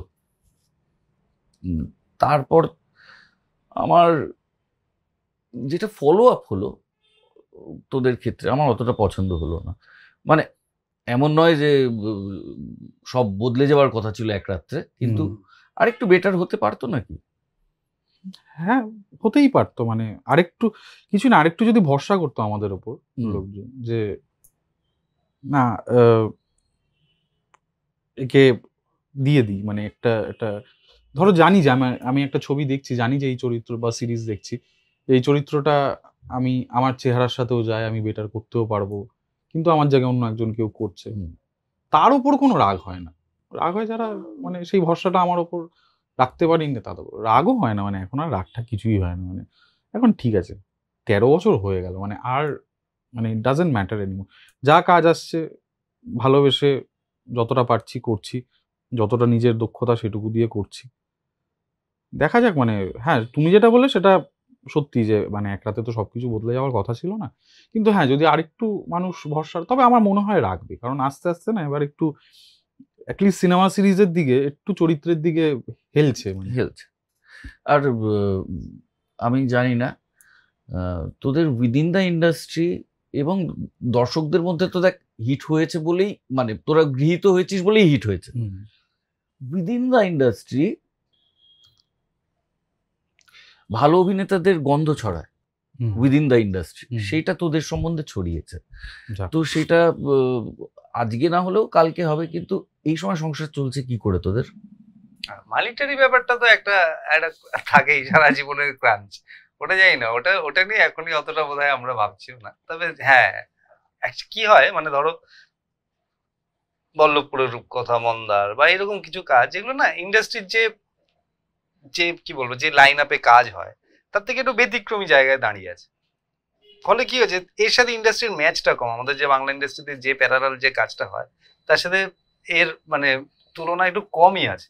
সেই জায়গা থেকে বলতে পারো একটু ব্যতিক্রমী কাজ যেটা ভালো হয়েছে, লোকে পছন্দ করেছে, তার সাথে এই পুরো গোটা ইন্ডাস্ট্রির যে লাইন আপ কাজের তার তুলনা করে যদি আমি আক্ষেপ যখন করতে যা থাকি, যা হিট হয়েছে সেগুলো সেই সময় ব্যতিক্রমী ছিল বলেই কিন্তু হিট হয়েছে হয়েছে। খানিকটা ধরে নাও তাই। এবার সেইভাবে প্রডিউসারে ভাবতে হতো, সেটা একদমই তাদের কল, আমার কল নয়। আমি জিনিসটা নিজেই বোঝার চেষ্টা করছি বলতে বলতে, যে ধরো এই জিনিসটা আলাদা হয়েছে বলে যদি হিট হয়ে থাকে, কিন্তু বাকি প্যারালাল যে কাজটা হয় ইন্ডাস্ট্রিতে বা আমাদের বাংলা ইন্ডাস্ট্রির কথাই বলছি, তার সাথে এর খুব একটা মিল নেই। এবার সেই জায়গা থেকে যদি আক্ষেপ করে থাকি যে আমি এরপরে কেন বল্লভপুরের মতো কাজ হচ্ছে না, বল্লভপুরের মতন কেন হবে, বা ওই ধরনের ভালো কাজ হচ্ছে না, বা সেরকম ভালো কোনো কাজে ভালো চরিত্র পাচ্ছি না কেন, তো সেই আক্ষেপটা খুব একটা জাস্টিফাইড হবে বলে আমার মনে হয় না।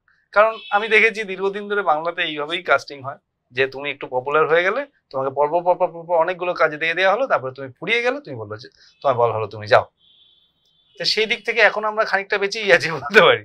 এটা কিন্তু শুধু টালিগঞ্জে নয়, ধর পোস্ট হেরাফেরি পরেশ রাওয়ালকে নিয়ে যেটা হয়েছিল ভয়ঙ্কর বাবা, এখন পঙ্কজ ত্রিপাঠীকে নিয়ে যেটা হচ্ছে, রাজপাল যাদবকে নিয়ে একটা ফেজ গেছে, হয়ে গেছে তারপরে। হ্যাঁ, এটা কিন্তু সবাই বম্বেও করেছে, কম বেশি হয়েছে। আর এই ক্রাঞ্চটা বোমান ইরানির একটা সময় গেছে, ওরে বাবা সেই তো ক্যারিয়ারই শুরু করলেন 50 পরে।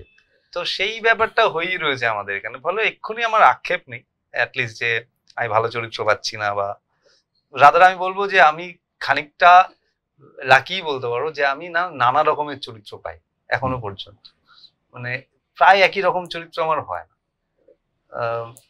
ধরো বল্লভপুরে ওই রকম একটা কমিক চরিত্র করেছি, তারপরে টিপিক্যালি ওই রকম কমিক চরিত্র আমি কোথাও পাই। রাদার আমি দুটো অ্যান্টাগনিস্টের, যেটা তোমার সাথে করলাম ওইখানে একটা দুর্গ রহস্যতে না, যাই হোক ওইটা বাদ, তারপরে আরেকটা জায়গায় অ্যান্টাগনিস্টের রোল করলাম, তারপরে এখানে করলাম। হ্যাঁ, সেটা একদম অন্য রকমের চরিত্র, সে খুবই শাই একজন শান্ত এরকম। তারপরে এইরকম মানে নানা রকম রোলই পাচ্ছি, সেই জায়গা থেকে ঠিকই আছে আমার মনে হচ্ছে। হ্যাঁ, এবার অ্যাজ আ হোল ইন্ডাস্ট্রির গ্রোথটা যদি হয় তাহলে আমার মনে হয় সব দিক থেকেই লাভবান হবো, শুধুমাত্র আমি নই, মানে আমাদের মধ্যে যারা সবাই এই সময় অভিনয় করছেন তারা সবাই। হ্যাঁ, মানে দেখো, মানে আমি এক্সপেক্টও করি না যে আমাকে মানে এই বল্লভপুরে মেন চরিত্র দিচ্ছে বলে সবাই আমাকে মেন চরিত্র দেবে, কিন্তু ভালো চরিত্র হলে আমি আজকে এরকম হয় না, আজকে একটাতে মেন চরিত্র করব, আবার একটাতে প্রয়োজনে ছোট চরিত্র করব, আবার যে আমার এইটাতে মেইন চরিত্র করেছে আমার একটা ছবিতে সে ছোট করবে। হ্যাঁ হ্যাঁ, একদম হচ্ছে এখন ওরম ভাবেই হোক, কোনো অসুবিধা নেই। যেমন ধরো আমি তোমাকে একটা এক্সাম্পল দিই, ধরো ব্যোমকেশ, তোমরা যে মানে আমি দেবের ব্যোমকেশটা করলাম, ঠিক আছে, ওটাতে আমাকে দুটো চরিত্র অফার করেছিল, বলে তুই যেটা ইচ্ছা বিষাদাই বলেছিল, আমাকে রমাপতির চরিত্রটা বলেছিল আর মনিলাল। তুই তো মনিলালই, আমি মনিলাল করলাম, দুই মনিলাল, দুই মনিলাল বসে আছে সিনেমায় এবং সিরিজ থেকে। তো আমার মনিলালটা মানে স্ক্রিপ্ট পড়ে অনেক বেশি আমাকে অ্যাট্রাক্ট করলো। এবার আর যেহেতু মানে দেব আছে সিনেমাটাতে এবং বড় স্ক্রিনে রিলিজ করবে, সেই জন্য একটু অ্যাকশন ঢোকালো, একটু চেজ হ্যান ত্যান এসব একটু ঢোকালো। তো ফাইনালি মনিলাল গল্পে যেটুকু ছিল, মানে নিয়েই ইয়েটা করে নেয়, আত্মহত্যাটা করে নেয়, সেইটার থেকে বেরিয়ে গেল এবং একটা লার্জার দেন লাইফ একটা চরিত্র হলো। তো সেইটা আমার অনেক বেশি অ্যাট্রাক্ট করেছিল দেন রমাপতি। রমাপতির অনেক কিছু আছে, আর আমাদের ছবিতে ভাস্কর করেছিল, ভাস্কর খুবই ভালো পাঠ করেছিল, সারা ছবি জুড়ে আছে এতগুলো ইন্টারাকশন, ওই তো মেন পুরো শোনাচ্ছে সবাইকে, ব্যোমকেশকে পুরো গল্প, কিন্তু তাও I choose to do Manilal আর কি। মানে সো মানে এই দিক থেকে আমার অনেক মানে কি বলবো, আই এম ক্লিয়ার যে, এবং কেউ জিজ্ঞেস করলেও আমি বলি যে আমার মানে মেন চরিত্র দরকার নেই, আমার একটু ভালো সাবস্ট্যান্সিয়াল একটা সিন করলেও যাতে লোকে মনে রাখে সেইটুকু হলেই আমার হবে। আর দেখো, তুমি মানিটারির দিকটা বললে, মানে সেটাতে আমি একটা কথা বলি, এই যে যে মাঝে মাঝে ক্রাঞ্চগুলো হয় না, সেটা তো মারাত্মক ক্রাঞ্চ হয়, ঠিক আছে? সেই ক্রাঞ্চগুলো কিন্তু মানে কিছুটা হলেও, মানে আমি দেবরাজদার হয়েও কিছুটা বলতে পারি যে এইটাতে না আমরা অভ্যস্ত হয়ে গেছি। মানে গেছে তো সময় যখন 6 মাস 7 মাস কোনো কাজ নেই, মানে প্রায় টাকা শেষ হয়ে গেছে, বন্ধু বান্ধবদের থেকে ধার করেছি, সেগুলো এখনো ফেরত দিতে পারিনি, হয়তো দেবো আস্তে আস্তে সবাইকে। কিন্তু বিষয়টা হচ্ছে কি, এটার একটা মানে অভ্যেস হয়ে গেছে, ঠিক আছে? মানে ওই ওই অবস্থাটা নিয়ে ডিল করার, মানে ধার করার অভ্যেস হয়ে গেছে, কিন্তু ওই অবস্থাটা নিয়ে ডিল করার অভ্যেস হয়ে গেছে। আমি দেখেছি, আমি বহু মানে অভিনেতা অভিনেত্রীদের সাথে কাজ করলাম, মানে যারা টেলিভিশনে কাজ করে, ওরা মানে বলে যে না এই 6টা মাস একটু গ্যাপ নেব, একটু সিনেমা সিরিজের দিকে ধ্যান দেব। আমি দেখেছি ওরা পারে না, জানো তো, মানে মানে যেহেতু ওদের প্র্যাকটিসটা আলাদা, মানে ওদের একটা মাস রেগুলার গেলে টাকা, রেগুলার একটা ইনকাম, আর সেটা এত হিউজ একটা অ্যামাউন্টে, এবং সেটার উপর ডিপেন্ড করে খরচ এত বাড়িয়ে নেওয়া। এক্স্যাক্টলি, লাইফস্টাইলটাও তো চেঞ্জ হয়ে যায় না ওই জন্য। মানে আমাদের ক্ষেত্রে লাইফস্টাইল যে খুব একটা চেঞ্জ হয়েছে এমন না, মানে একটা গাড়ি কিনে নিয়েছি, একটা ফ্ল্যাট বড় কিনে নিয়েছি, ওরকম না। দেবরাজদাও যেখানে থাকতো সেখানে আছে, অটো করে রানীগুটি নেমেছি, হেঁটে এসেছি, আমি একটা উবার মতো ধরে এখানে চলে লেট হচ্ছে দেখে। তো এইটা লাইফস্টাইলটা মানে চেঞ্জ করিনি বলে হয়তো এখনো অবধি এটা ইয়ে করতে পারছি। হ্যাঁ, এবার কিছু কিছু জায়গায় মানে ধরো একটু উবার চড়াটা বেশি হয়ে গেছে, মানে একটু ধরো 4বার ব্রেক করব, ঘামিয়ে যাব, একটা বিচ্ছিরি লাগবে, এটা আমি বলছি একজন তোদের মতন অভিনেতাকে পার মান্থ নেটফ্লিক্সের খরচ নিয়ে কেন ভাবতে হবে? হ্যাঁ, কিন্তু যদি দিনের পর দিন কাজ না থাকে তো একটা সময় ওই ভাবনাটাও আসবে, হ্যাঁ নেটফ্লিক্সের খরচ কম নয়। না, অনেকটাই। হ্যাঁ, অনেকটাই। তো এইটুকুনি অ্যাসিওরেন্স আমাদের ইন্ডাস্ট্রি দিতে পারছে না কেন? এটা কি মনে হয় তোদের? এটা তো তোমার বলা উচিত। আরে আমিও জানি না, আমারও চিরদিনের পর আমি আর তারপর যে খুব বেশি ফলো আপ ছবি পেয়েছি তা তো নয়। তো তাও তোমার একটা স্টেডি গ্রাফ ছিল, মানে দেখো হ্যাঁ হ্যাঁ, চিরদিনই সময়টা অন্য, তখন ওই সময় একটা ছবি করে অনেক কিছু বদলে যেত, আর ওইটা হিরো হিরোইন কেন্দ্রিক ছবি, একদমই তাই।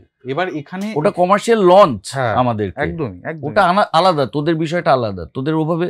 আর তখন মানে দেখো তুমি চিরদিনীতে মানে অবভিয়াসলি মানে তুমি যদি, আর ওই সময় সিঙ্গেল স্ক্রিন অনেক বেশি, সিনেমার একদমই দর্শক অনেক বেশি, গ্রামের দিকে এত ইয়ে হই হই রই রই, তখন স্টার জলসা আসেনি, হ্যাঁ তখন শুধু জি, হ্যাঁ ইভেন সিঙ্গেল স্ক্রিন ভয় হওয়ার বন্ধও ছিল, মানে বন্ধ হওয়ার ভয়ও ছিল না, কোনো ভয় ছিল না।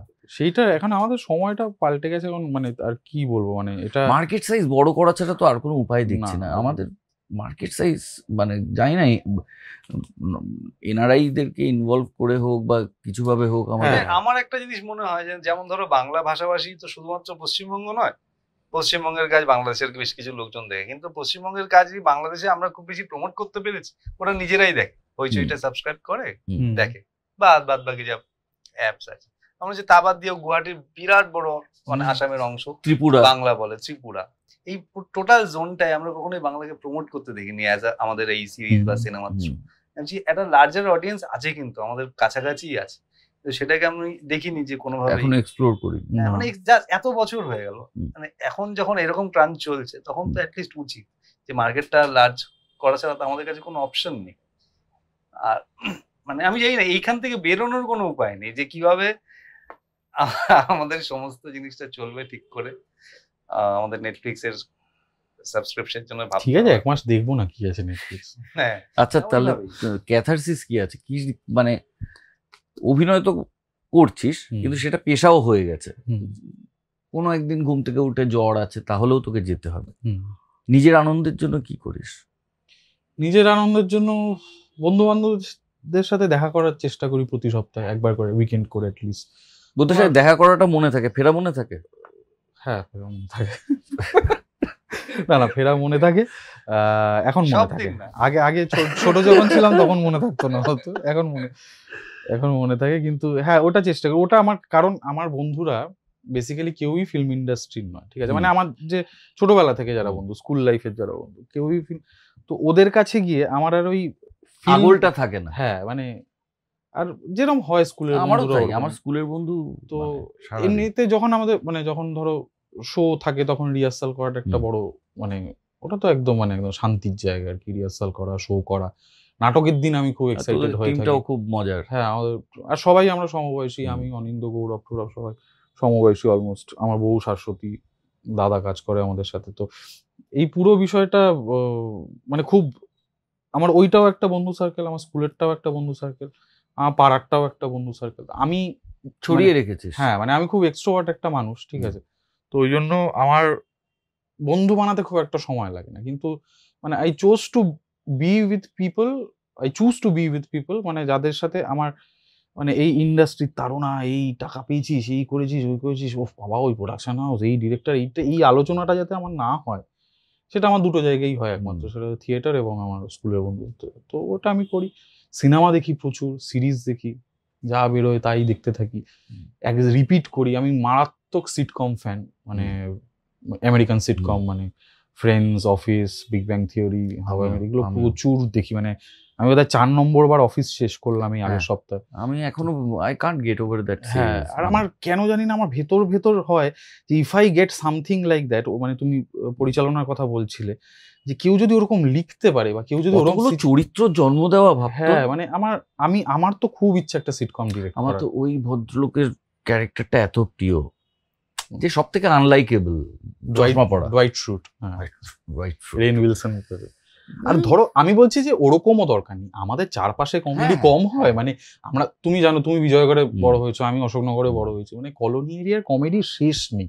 আমাদের সাউথ কলকাতা এক ধরনের কমেডি, নর্থ কলকাতা এক, এটা নিয়ে আমার প্রচুর কাজ করার ইচ্ছে, কিন্তু আমার মেন প্রবলেম হচ্ছে আমি লিখতে পারি না, বা আমার ওই মানে ভাবনাগুলো আসে কিন্তু সেগুলো এক জায়গায় হয় না, এটা একটা মুশকিল। তাহলে তোর ক্যাথারসিস কি? ওরকম কিছু নাই, দেখো মন দেখ, ভালো তোর থাকে। এখন গানটাও কাজ হয়ে গেছে, হ্যাঁ, তুই যে গান গেয়েও একটু মুক্তি পাবি, তাও নেই। না ওরকম নয়, ধরো আমার যদি কি হয়, মুড দুরকম, এক ভালো খারাপ, তো সেই জায়গা থেকে যদি ভালো মুড থাকে তাহলে আমি যাই করি সেটা আবার রেগুলার কাজের মধ্যে, সেটা তুমি শুটিং করি। কারণ আমার কলকাতায় আমার তো ওই পাড়ার বন্ধু ওই ব্যাপারটা নেই, সবাই আমার মোটামুটি থিয়েটার বা সিনেমা এই ইন্ডাস্ট্রিতে আসার এরা বন্ধু বলে, আমি যদি বন্ধুদের সাথে সময় কাটাই সেখানে ওই বেশিরভাগ সময় আইদার পলিটিক্স, নয় সাহিত্য, নয় সিনেমা, এইসব নিয়েই কথা হয়। এবং সেটা আমার বলতে পারো যে আমার মানে ওইটাই আমার খানিকটা বেঁচে থাকার বলতে পারো। এবার তা বাদ দিয়ে যদি মন খারাপ থাকে তাহলে অ্যাকচুয়ালি আমি কিচ্ছু করি না, কিচ্ছু না, মানে কিছুই ভালো লাগে না করতে, কিছুই না। মানে ধরো আমার কোনো রেওয়াজ নেই, মানে গানের রেওয়াজ নেই, তার কারণ আমি কোনোদিন প্রথাগত গান শিখিনি, কিন্তু আমি সারাক্ষণ গান করি, সেটাই আমার রেওয়াজ। এবার মন খারাপ থাকলে আমার সেটাও বন্ধ হয়ে যায়, আমি জাস্ট চুপ করে বসে থাকি, না পারি বইয়ে মন দিতে, না পারি কোনো সিনেমা সিরিজে মন দিতে, না পারি বন্ধুদের সাথে আড্ডা মারতে। এই যখন ভালো থাকে তখন সব ঠিক থাকে। মন মেজাজ কি প্রেমের জন্য খারাপটা? না না, প্রেম টেম না, একদমই পরিস্থিতি। এখন সেনসিটিভ মানুষ হওয়া তো অপরাধ না। এখন যদি তুমি কোনো একটা ভিডিও দেখে তোমার খারাপ লাগে, তাহলে বলে তুই কেন বেঁচে আছিস ভাই এই পৃথিবীতে, সেটা তো অপরাধ, এটা লুকিয়ে নিতে হয় নিজেকে। হ্যাঁ, একদম। ওইটাই একটা মুশকিল। এখন মন ভালো না খারাপ? একদম ভালো আছে। তাহলে একটা গান শোনা। হ্যাঁ, কেন? কিন্তু অন্য সময় আড্ডায় বসলে কিন্তু শোনায় না। না, আমি বললেই প্রচুর ওর একটাই, ও তো কিছু একটা গিয়ে দেবে। ও কিন্তু মধ্যপ্রদেশে আমাদেরকে অনেক গান শুনিয়েছে। না দেবরাজা মুডে থাকলে মানে জমিয়ে দেয় পুরো। না, একটা কথা বলে রাখি, এইটা সূত্রে আরেকটা জিনিস বলে রাখি, আমাদের একটা ছোট গ্রুপ মতন হয়েছে, এই আমরা যারা কাজ করেছি একসাথে অনেকগুলো কাজে, আমি, দেবরাজদা, প্রতীকদা যে লেখে, প্রতীকের আমি খুব বড় ফ্যান। হ্যাঁ, আমার বন্ধু, আমরাও আমি ফ্যান। অনির্বাণ, প্রতীক দুজনেই বন্ধু, কিন্তু ফ্যান অ্যাকচুয়ালি। এই অনির্বাণদা, শাওলি, আমার স্ত্রী, এদের আমাদের একটা ছোট গ্রুপ হয়েছে। মানে আমার সিনেমা নিয়ে যদি আলোচনা করতে হয় বা এই নিয়ে যদি আমার, বা রাজনীতি বা এই নিয়ে, তখন আমি ওদের সাথে আড্ডা মারি। মানে সেটাও প্রায় সপ্তাহ দুয়েকের মধ্যে একদিন হয়ে যায় আর কি, একদিন বা দেড় দিন হয়ে যায়। তো সেটাও আমার একটা ভালো লাগার জায়গা। কিন্তু আমি ওই মানে যাদের সাথেই আলাপ হচ্ছে শুটিং করতে গিয়ে, তাদের সাথেই বেরিয়ে পড়ছে। প্রচুর লোক দেখি এই শুটিং শেষ হলো পরেই বেরিয়ে যায় না। তো হ্যাঁ, মানে তো এইটা একটা গ্রুপ তৈরি হয়েছে, এটা আমার। আর কাজের আলোচনা করি আমরা, মানে এটা করা যায়, ওটা করা যায়, সেগুলো। আর একটা জিনিস আমি এতদিনে বুঝে গেছি, কাদের সাথে ড্রিঙ্ক করবো এটা খুব বেছে করা উচিত। হ্যাঁ, একদম। মানে যারা জাজ করতে পারে তোমাকে ড্রিঙ্কের পর, তাদের সাথে বসা নেই। না, একদমই না, একদমই না। তো ওটা ওই জন্যই তো মানে মেন, মানে বন্ধু সার্কেলটা আমার বড়, কিন্তু আমি খুব বেছে তাদেরকে চুজ করেছি আর কি। গান করতে বলেছি মানে এটা নয়, আমার এক আত্মীয়, আমাদের যেহেতু কলকাতায় বাড়ি ছিল, মানে এইখানে বিজয়গড়ে, তো এটাকেই কলকাতা হিসেবে ধরা হতো সেই সময়। আর আত্মীয়রা সব বিভিন্ন গ্রামে থাকতেন, তারা চিকিৎসা করাতে বা কোনো সম্বন্ধ দেখতে হলেই আমাদের বাড়িতে থাকতেন। এক কাকু বেশ 3-4 দিন থেকেছেন, তো আমরা কি হয়েছে চিকেন বা মাটন একটা কোনো মাংস রান্না করেছি, সে হঠাৎ আজকে উঠে আমার মাকে বলছে, ও বৌদি যাইতে কও নাকি? কেন? বলছে যেদিন মাংস খাওয়ায় তার পরের দিন নাকি চলে যাইতে হয়। গানের মানে আমাদের আড্ডা শেষ হচ্ছে না, এটাই বললাম, গান আবার একটা হবে শেষে। আচ্ছা বাহ, এটা খুব ভালো, ধরতে পারিনি মানে এইখানে এসে এখানে যাবে ব্যাপারটা আমি বুঝতে পারিনি। খুব ভালো। কি গান করবো, এটা একটা মুশকিল ফেলে দিলে, গান বললে গান একটা বল্লভপুর, আবার বল্লভপুর নিয়ে আমরা কোথায় 1 বছর পরে কথা বলছি না, মোটামুটি টানা প্রচুর ইন্টারভিউ দিয়েছি বল্লভপুর নিয়ে সারাক্ষণ। তারপরে সাজোটা বড্ড মিষ্টি লাগে। হ্যাঁ সাজো, অ্যাকচুয়ালি সাজো আমারও বল্লভপুরের সমস্ত গানের মধ্যে আমার বড় প্রিয়। ওটাই। চুলের বাহার টেরি কেটে সাধ কি শুধু তাতে মেটে, চুলের বাহার টেরি কেটে সাধ কি তবু তাতে মেটে, দেখতে চাই গো হৃদয় ঘেঁটে,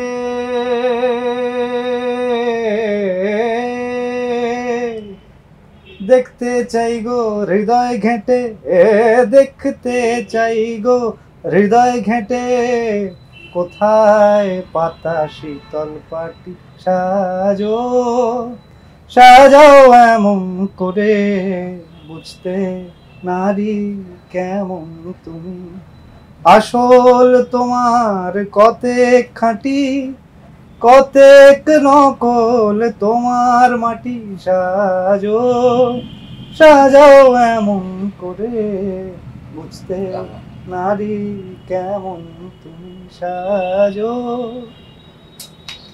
এই গানটা পুরনো হচ্ছে। হ্যাঁ, এই চুলের বাহার টেরি কেটে এই জায়গাটায় আমার গোদা কান, আমি তো মিউজিকের কেউ কিছুই জানি না, শোনা সব হ্যাঁ ভারতবাসীদের হেভি কান, তো সেই কান থেকে আমার এই গানটার মধ্যে একটা আশ্চর্য পুরনো বাংলা, পুরাতনী বাংলা গানের এটা আনট্রেন্ড ভয়েস দিয়েও কি ভালো মানে করেছিস, এটা অসাধারণ।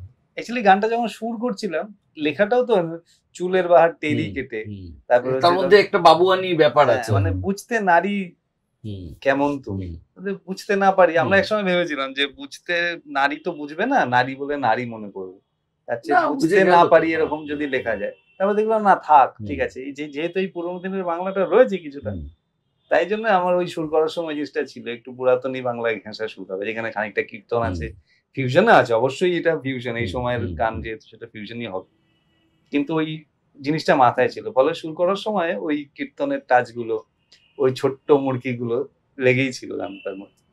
আমি যেহেতু নিজে লিখি এবং কিছু লেখা ছেপে বেরিয়ে হচ্ছে, সেহেতু লেখার প্রসেস আমি বুঝতে পারি। আমি সুরের প্রসেসটা বুঝতে পারি না, মানুষ সুর কিভাবে করে দেখো একটা মানুষ হয়, ধরো যে সুরকার, সে হয়তো 2 ধরনের সুর করতে পারে। এক হচ্ছে যে সে আগে কিছু একটা সুর করে, তারপরে সেই সুরটা এবার তাকে ধরো একটা বলে দেওয়া হয়েছে যে সিচুয়েশনটা এরকম জায়গায় আমার একটা গান চাই, বা গল্পটা এইটার বেসে একটা গান হবে, সে হতে পারে আগে একটা সুর বানিয়ে নিল, তার উপরে কথা কেউ ফেলল, আইদার সে বা অন্য কেউ। আমার ক্ষেত্রে আমি যেভাবে শুরু করতে অভ্যস্ত বা আমি পছন্দ করি বা বিশ্বাস করি, আমি ওইটাই পারি, অন্যটা পারি না। সেটা হচ্ছে যে আগে দেখা হবে, সিচুয়েশন জানবো, সেই বুঝে আমি শুরু করি। এবার আমার লেখাটা খুব ইম্পর্টেন্ট, আমার সামনে যে লেখাটা আছে, এবার সেটা তো সুরের চরিত্র ঠিক করে দেবে, যেটা চুলের বাহার টেরি কেটে। খারাপ লিরিক্সে আমি শুরু করতে পারি না, না সিরিয়াসলি, এটা আমার সমস্যা হয়। দাদা আমি কি করি, আমি তাতে কলম চালিয়ে দিই, তাতে অনেক সময় পছন্দ হয় না। তুই নিজে সুর করিস না কেন? নিজে দরকার হয়নি, আমি তো মানে আমি ওই জিনিসটা খুব আলাদা করে এক্সপ্লোর করতে চাইনি বলে। যখন খারাপ লিরিক্স পাস, তুমি একটা খারাপ জিনিসকে মডিফাই করে ঠিক করতে পারো, তোমাকে ফেলে দিতে হবে জিনিসটা, নতুন একটা জিনিস করতে হবে, সেই খাটনিটা আমার পোষায়। তখন আমার আর আমি খুব লেখার ক্ষেত্রে আমার বিরাট ল্যাব, তো ওই জিনিসটা আমি পারি না খুব একটা করতে, ওর জন্য আমি ইচ্ছা করে করি না। আমি বলি না অন্য কাউকে দিয়ে লেখান, বা এমন হয় যে অনেক সময় এটা হয়েছে আমার ক্ষেত্রে 2-3 বার, যে লেখাটা এসছে, তো এবার আমি বলেছি এই লেখাটা হয়নি, এই কারণে হয়নি, তখন তাকে বলেছি তাহলে আমি কি একটু চেঞ্জ করে নিয়ে করতে পারবো? তারপরে যে চেঞ্জটা হয়েছে সে বলছে তার আমার লেখা থাকেনি, তখন আমি বলছি ঠিক আছে আমার ক্ষমা করে দাও, আমার দ্বারা হবে না। সে বলছে না ওটাই করতে হবে, না তাহলে ওইটা একটা সমস্যা হয়। মানে আমার ক্ষেত্রে হয় আর কি। অনেকে পারে দেখেছি সুরের উপর কথা বসে, আমার দ্বারা হয়। তোর অ্যাক্টিং কে অ্যাপ্রোচ করার প্রসেসটা কি, মানে যে কোনো চরিত্র সবসময়, নট এসেনশিয়ালি বল্লভপুর, যে কোনো চরিত্র, নিরন্তরের চরিত্রটাও অসাধারণ একটা পারফরমেন্স, যেটা নিয়ে আমি একটু বিতর্কে জড়িয়ে গেছিলাম। হ্যাঁ যাকগে। না তুমি ফোনও করেছিলাম, হ্যাঁ। right? ঠিক। আমার দেখো আমি তো শিখিনি কোথাও অভিনয়, মানে আমার I am mainly a directors actor, ঠিক আছে, আর বাকি যেটুকু সেটুকু আমার ইনস্টিংচুয়াল। আমি কিছু জিনিস জেনেছি আমার থিয়েটারের যারা আমার সাথে করেছে, অনুভব দা, অনিন্দ, আমার দাদা, কিছু কিছু বেসিক জিনিস শিখেছি, মানে একটা চরিত্রের ব্যাকগ্রাউন্ড তৈরি করা, তার হিস্ট্রিটা তৈরি করা, সে কোন সোশিও ইকোনমিক স্টেটাসে আছে, সে কিভাবে কথা বলতে পারে, সে কিভাবে বসতে পারে, ইয়ে করতে পারে, এইটা একটা আছে। মানে এই প্রসেসটা থ্রুতে আমি স্ক্রিপ্ট অ্যাটলিস্ট পড়ি, তারপর ওইটা যখন অ্যাটলিস্ট মাথায় ঢুকে যায় যে আমি কোথায় দাঁড়িয়ে আছে এই চরিত্রটা এই সিনেমা দাঁড়িয়ে, তখন সেটা ইনস্টিংচুয়ালি করি। Let it lead you. হ্যাঁ, ওটা আমি একদম। আর আমি বারবার ডিরেক্টর একটু বিরক্ত হয় যে আমি বারবার জিজ্ঞেস করি যে ঠিক হলো, মানে অন্য কিছু চাইছিলে তো, তো সেটা একটা প্রসেস। এবার মানে আমি বিরাট কোনো প্রসেস ফলো করি না, কিন্তু আমাদের ইন্ডাস্ট্রিতে বিরাট কোনো প্রসেস ফলো করাও খুব কঠিন। হ্যাঁ, কিন্তু আমি ধরো এই সময়ও নেই অতটা। আমি রাজা চন্দ্রর সাথে একটা ছবি করলাম, ঠিক আছে, হালুম বলে, ওই শীর্ষেন্দ্র মুখোপাধ্যায়ের বাঘুমন্নার বরাত গল্পটার ওপর। তো সেইটার জন্য যেমন আমি বল্লভপুরের থেকে বেশি প্রিপেয়ার করেছি নিজেকে, কারণ ওই চরিত্রটা মানে একে যে মানে ও যেই জায়গা থেকে উঠে এসে সেটা আমি নই। আমি সাউথ কলকাতায় বড় হওয়ার ছেলে, ঠিক আছে, মধ্যবিত্ত নিম্ন মধ্যবিত্ত একটা ফ্যামিলি থেকে বড় হওয়ার ছেলে, আর ওইটা একটা একদম বীরভূমের একটা গ্রামের ছেলে, সে পুরোপুরি মানে কোনো কাজের নাই না, সেখান থেকে একটা ট্রান্সফরমেশন। তো ওইটার জন্য আমাকে অনেক বেশি খাটতে হয়েছে। আরেকটা জিনিস আছে যেটা আমি জানি না, মানে এটা হেল্প করে কি না, মানে এটা তোমরা বলতে পারবে এতদিন, মানে আমি খুব চট করে মিমিক্রি করতে পারি, মানে আমি তুলে নিতে পারি লোকজনের ইয়ে, তো সেটাও কোথাও গিয়ে একটা হেল্প করে, মানে কোথাও গিয়ে একটা গুজে দিই, যে সেটা বুঝতে পারে না কেউ, কিন্তু আমি একটু গুজে দিই। মানে আমি যাদের সাথেই কাজ করি না, মানে দীর্ঘ সময় ধরে কাজ করলে আমি তাদের একটু তুলে নিতে পারবো, মানে আমার মনে হয় এটা হেল্প করে। কারণ আমি অনেক বড় বড় অভিনেতাকেই আমি আজকেই দেখছিলাম ব্রায়ান ক্র্যানস্টন আমাদের ব্রেকিং ব্যাডে, আর কেভিন হার্টের একটা ইন্টারভিউ, ঠিক আছে, ওখানে ব্রায়ান ক্র্যানস্টন যে কি অবিকল নকল করলো কেভিন হার্টের, তোমার চোখ বন্ধ করে শুনলে মনে হবে যে কেভিন হার্ট কথা বলছে। সো ওই লেভেলের অভিনেতার যদি মানে, আর ও বলেছে একটা ইন্টারভিউতে যে মিমিক্রি আমাকে হেল্প করে। ইভেন আমাদের 90-এর যে কমার্শিয়াল ফরম্যাটের হিরোদের কথা হয়, তাহলে তাতে সবাই নির্দ্বিধায় বলেন একজনের অভিনয় নিয়ে কারো কথার বলার জায়গা নেই, তিনি গোবিন্দা। তিনিও খুব বড় একজন মিমিক্রি আর্টিস্ট, মানে প্রচুর লোককে যখন তখন গুজে দিতে পারেন, পায়ে গুলি করে দিয়েছে, হ্যাঁ নিজের পায়ে গুলি করেছে, সেটা ওর পক্ষে সম্ভব। আমার খুব প্রিয় অভিনেতা, আমার মানে অস্বীকার করবার উপায় নেই ওনার অভিনয়কে, দুর্দান্ত। তোকে আমার একটা অন্য প্রশ্ন, তুই তো আবার প্রচুর প্রসেসের মধ্যে দিয়ে শিখেছিস, প্রচুর শিখেছিস। হ্যাঁ শিখেছি। হ্যাঁ, এই প্রসেস অনেক সময় শুষ্কং কাষ্ঠং বানিয়ে দেয়, শুকনো কাঠ বানিয়ে। একদম। তার মধ্যে থেকে রসটা বাঁচিয়ে রেখেছিস কি করে? এটা কিন্তু সবসময় পারা খুব, আমি যে খুব মাইনিউটলি বাঁচিয়ে রাখার চেষ্টা করেছি এমন নয়, তবে হ্যাঁ থেকে গেছে সামহাও। সেটা হচ্ছে যে ধরো মানে কি হয়, আইদার একটা ক্যারেক্টার আছে যখন তোমাকে দেখা যাচ্ছে তোমার ডায়ালগ আছে, অথবা তোমাকে দেখা যাচ্ছে ক্যামেরাতে কিন্তু তোমার ডায়ালগ নেই। এবার সেই সময় মানে ধরো ক্যারেক্টারের ব্যাকগ্রাউন্ড, তার সোশিও ইকোনমিক অবস্থা বা ইত্যাদি সমস্তটা খানিকটা পড়তেই বোঝা যায়, যদি ডিরেক্টর ব্রিফ নাও করে তাও বোঝা যায়। তা বাদ দিয়ে তার একটা ডায়ালগ, তোর একটা অস্ত্র আছে, বলে সেই জায়গা থেকে বলো তার টোনটা কিভাবে কি সিলেক্ট করবো, সেগুলো অনেক আগে মানে একদম পড়তেই ওটা সিলেক্টেড হয়ে যায়। প্রথম যখন দেখছি তখনই হয়ে যায়, ফলে এটা দীর্ঘদিনের প্রসেস বলে হয়ে যায়।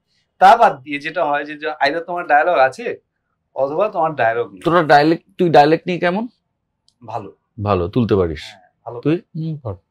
আমি তো এই অচিন্তায় একটা ডায়ালেক্টের কথা বলছি। আচ্ছা, দেখো ওটা অ্যাকচুয়ালি আমাদের বনগাঁর দিকের ডায়ালেক্ট। এছাড়াও বাঙাল বা একটু বলে শোনা, একটু ওরকম ভাবে কথা বলে শোনা। আর কি হয়েছে, ওরকম করছো কেন? আর তা খাও না, আর কি হয়েছে, এতগুলো কাজু বাদাম রেখে দিয়েছো আর শুধু লিকাচ্ছা, অন্য কিছু দিতে হয় তো, কি খাও যায় প্রোডাকশন মাথায় রেখে।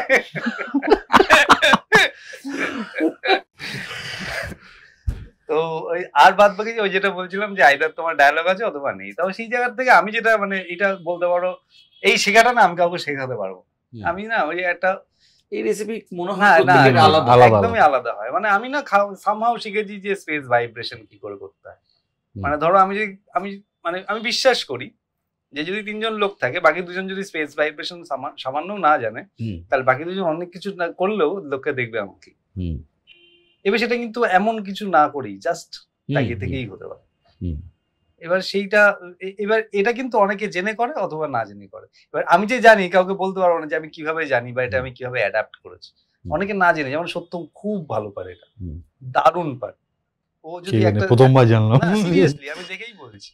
যেমন এইগুলো না আমার দেখে দেখে শেখা অনেকটা। আমি ওর জন্য বলি আমার প্রপার ওর জন্য কোনো গুরু নেই। গানের ক্ষেত্রে বলি আমার কানই আমার গুরু। লোকে কান ধরে, আমি বলি আমার কানই আমার গুরু, আমার শোনাটাই বলে তো কানসেন থেকে তানসেন। হ্যাঁ একদম। আর অভিনয়ের ক্ষেত্রে আমার চোখটা আমার দেখে যেটা শিখেছি। হ্যাঁ, অবজারভেশনও হেল্প করে।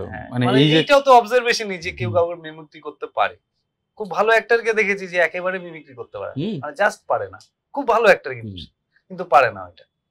মিমিক্রিটা অনেকটাই কার্টুনের মতন, যে তোর নাকটা একটু বড়, ওটাকে আমাকে চিনতে হবে একদম একদম করে, ওটার উপর আমাকে খেলতে হবে একদম। কোন একটা পার্টিকুলার নোশন ধরে তাই সেই জিনিসটাকে একটা গোল, হয়তো তালিবর্ষটা এরকম ভাবে বেরোয়, ওটাকেও ধরে নিয়েছে, এবার ওটাকে নিয়েও খেলছে। এটা আমার মধ্যে খুব বেশি মিমিক্রির কোয়ালিটি না।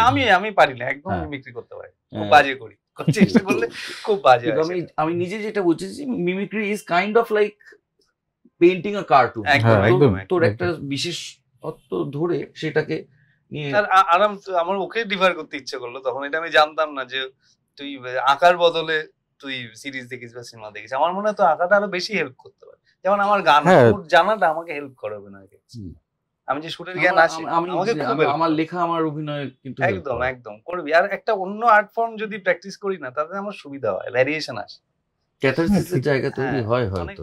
ঠিক না, সেটা আমাকে বলেও অনেক, কিন্তু আমি মানে জাস্ট ওই কনসেন্ট্রেশনটাই আনতে পারি না। আর আমার কাছে লকডাউনের সময় অতটা সময় ছিল, তখন অনেক আঁকা গেছি। মানে তখন যখন দেখছি আর পারছি না স্ক্রিনের দিকে চোখটা রাখতে, তখন আঁকা নিয়ে বসে গেছি। এবং সেটা আমি বলছি যে অনেক বেশি, কি বলবো, অনেক বেশি বাইরের জগৎটাকে ইয়ে করে দিয়েছিল, কারণ অতদিন বাদে করছি, অতটা কনসেন্ট্রেশন নিয়ে করছি। এবার আমার একটা মুশকিল, আমি দেখে আঁকার প্র্যাকটিস, মানে আঁকা শিখেছি তো, মানে খুব দেখে দেখে আঁকা, বা খুব মানে খুব পার্টিকুলার সাবজেক্ট, মানে বলে দিল কেউ একটা এটা নিয়ে আঁক, ওই যে নিজের ইমাজিনেশন থেকে আঁকবো, ওইটা খুব একটা আসে না আমার আর কি।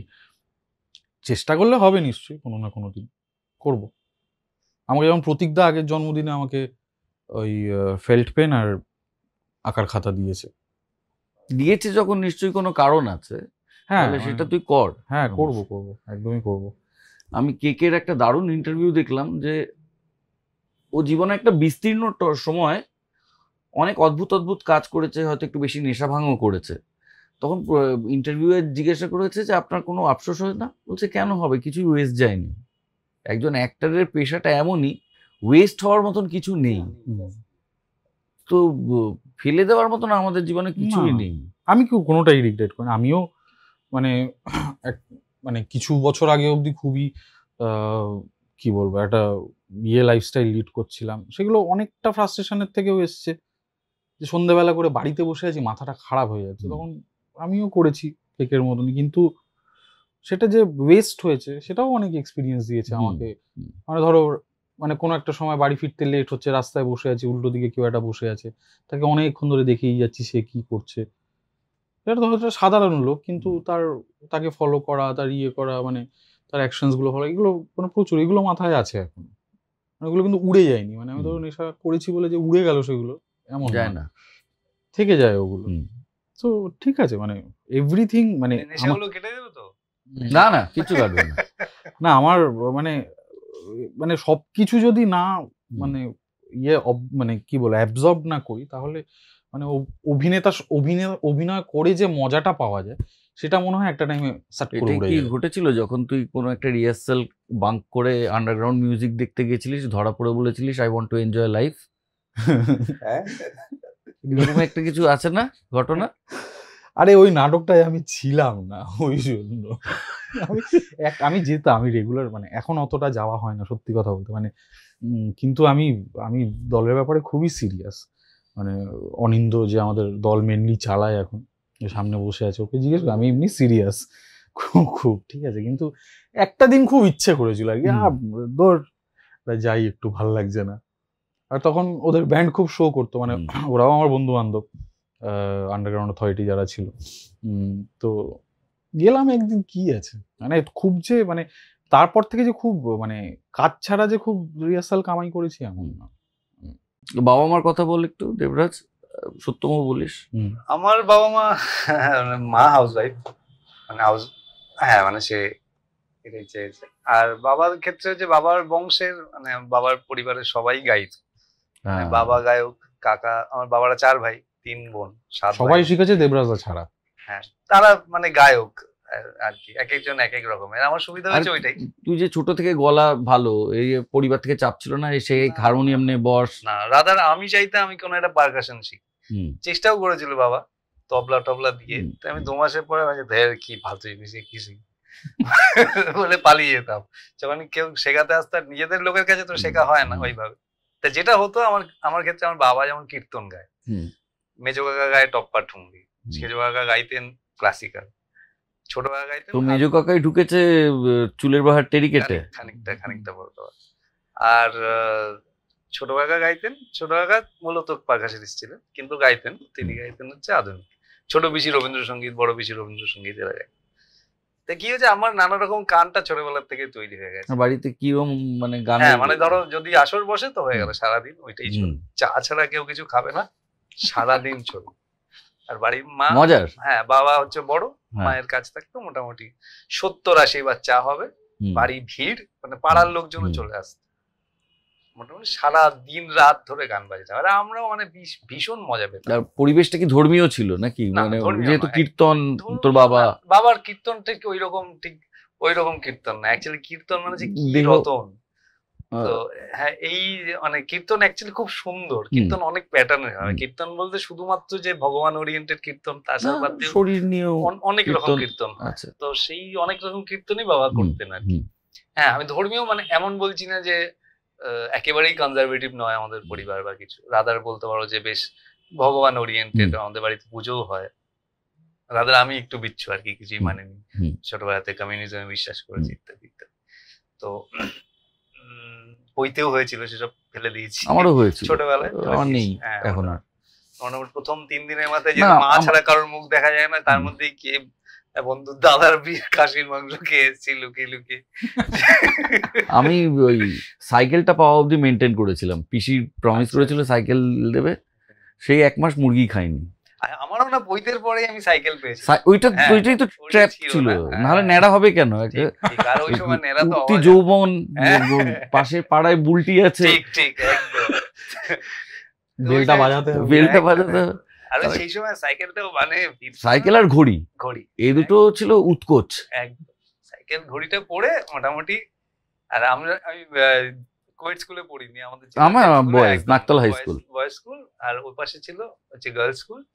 আমাদের নিয়ম ছিল মানে স্কুল শেষ হলে ওইখান দিয়ে নতুন সাইকেলটি চড়ে পেহলা নেশা পেহলা খুমার। কোথায় গান নিয়ে কথা বলছিলে, কোথায় চলে এটাকে তো আমার বাবারাও করেছে, গান গাই বলে কি ওরা করেনি? আমি হচ্ছে একমাত্র সেই উশৃঙ্খল ছেলেটি পরিবারের যে কিছুই শেখেনি। ইভেন আমার 2 দিদি, তারাও গান বাজনা শিখেছে, আমি কিছুই শিখিনি, কোনোদিনই কিছু শিখতে। আমি খেলে বেরিয়েছি, লিটারেলি ছোটবেলাটা পুরো খেলে বেরিয়েছি। প্রথম রেডিওতে গান যার বাজলো সেই শেখেনি নাকি? হ্যাঁ, না, আমার মেজো কাকার বেজেছে, মেজো কাকার বেজেছে, সেজো কাকারও বেজেছে, সেজো কাকার আকাশবাণীতে গিয়েছে বেশ কয়েকবার। হ্যাঁ, কিন্তু মানে সেই অর্থে যে ফেমটা ওদের হওয়ার কথা ছিল তার চেয়ে একটু বেশি এখন হয়ে গেছে। সত্যমের বাবা মা দাদা পরিবার?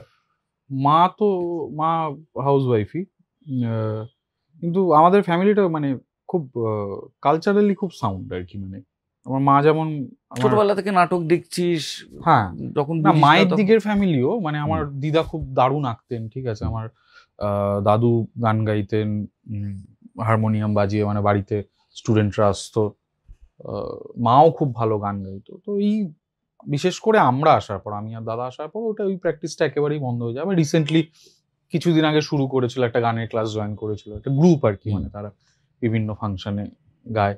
তো মায়ের এটা আছে। বাবা তো ছোটবেলা থেকে থিয়েটার করছে, নটসেনা, সমকালীন শিল্পী দল, রংরূপ অনেক জায়গায় করেছে, তো এখনো করছে। বাবা একটা টাইমে খুব নটসেনা মানে হচ্ছে গরুর গাড়ি হেডলাইট। আমি জন্মানোর পর বাবা গরু গাড়ি হেডলাইট করা বন্ধ করে দেয় আর কি। আচ্ছা, তোর বাবার কাছে শঙ্করদার তোতলামি শিখতে এসেছিল না? হ্যাঁ, এই গল্পটাও শুনবো। এটা আমি তুমি যেটুকু বললে ওইটুকুই আমি জানি। আচ্ছা, একদিন সকালবেলা এসেছিল, মানে বা সকালবেলা এসেছিল বা একাডেমির বাইরে দেখা হয়েছিল বা কিছু, ওটা বোধহয় বিবাহ বিভ্রাটের জন্য। বিবাহ অভিযান, পুরনো বিবাহ, হ্যাঁ বিবাহ অভিযান, বিবাহ অভিযান সিরিয়াল, এটা কিন্তু লেজেন্ডারি সিরিয়াল। হ্যাঁ জানি আমি। তো সেইটা একটা হয়েছিল। আর হ্যাঁ, তো নটসেনায় এখনো করছে। একটা টাইমে সিরিয়াল করেছে খুব। আচ্ছা, ঠিক আছে, কুয়াশা যখন বলে একটা সিরিয়াল, ওটা করেছে বিশু দাশগুপ্ত। হ্যাঁ, তারপর বিষ্ণুপাল চৌধুরীর কিছু সিরিয়াল সুপারহিট, শান্তিনিকেতন, দেবদাসী, এগুলো করেছে। তো তারপর সিরিয়ালটা বন্ধ করে দিল, ব্যবসা করে, বা আমাদের প্রিন্টিং এর ব্যবসা আছে, এটা তো মানে আফটার ডিজিটালাইজেশন অনেকটাই গেছে। হ্যাঁ, তো ব্যাস অভিনয়টা নিয়েই থাকে মেনলি, আর ওই ব্যবসা নিয়ে থাকে। দাদা আমার থেকে অনেক বেশি মানে থিয়েটার কেন্দ্রিক আর কি, দাদার কাছে থিয়েটারটা অনেক বেশি ইম্পর্টেন্ট।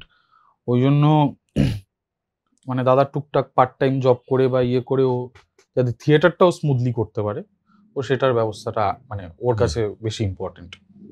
সো কারণ ও শিখেছে দ্বিজেন বন্দ্যোপাধ্যায়ের কাছে সংস্তবে।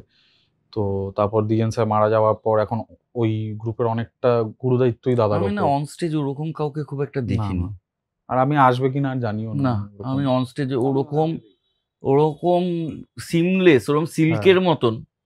ওই যে তুমি ভাইব্রেশনের কথা বলছো, ওইটা মানে ওইটা মানে ওটা ফিল, মানে ওটা অডিয়েন্স হিসেবেও ফিল করা যায় যে ওরে বাবা রে, কি করছেন। ওটা ছিল মুষ্টিযোগ, তো যেটা প্রথম 15-20 মিনিট কিছুই করতেন না। মুষ্টিযোগ, হ্যাঁ, অথচ তুমি নড়তে পারবে নড়বে। মনুষ্যক্ষুর লাস্টের একটা মনোলগ শেষ হওয়ার আগে ভোলা যায় না। তো ওই স্যার মারা যাওয়ার পর দাদার উপর অনেকটা গুরু দায়িত্ব এসেছে, আমাদের দলের অনেকটা দায়িত্ব নিয়েছে দাদা, মানে আমাদের থিয়েট্রিক্যাল যত ইয়ে। দ্বিজেন বাবুর কাছে থেকে আমিও অনেক অনুপ্রেরণা পেয়েছি, কারণ পাশের পাড়ায় থাকতেন এবং খুবই স্নেহ করতেন। হ্যাঁ, খুব ভালো মানুষ, মানে ওইসব মানুষের রসবোধ, কথা বলা মানে অন্য জগতের আর কি। মানে আমি দ্বিজেন বন্দ্যোপাধ্যায়ের রসবোধের একটা উদাহরণ দিই। গিরিশ মঞ্চে শো শুরু হবে,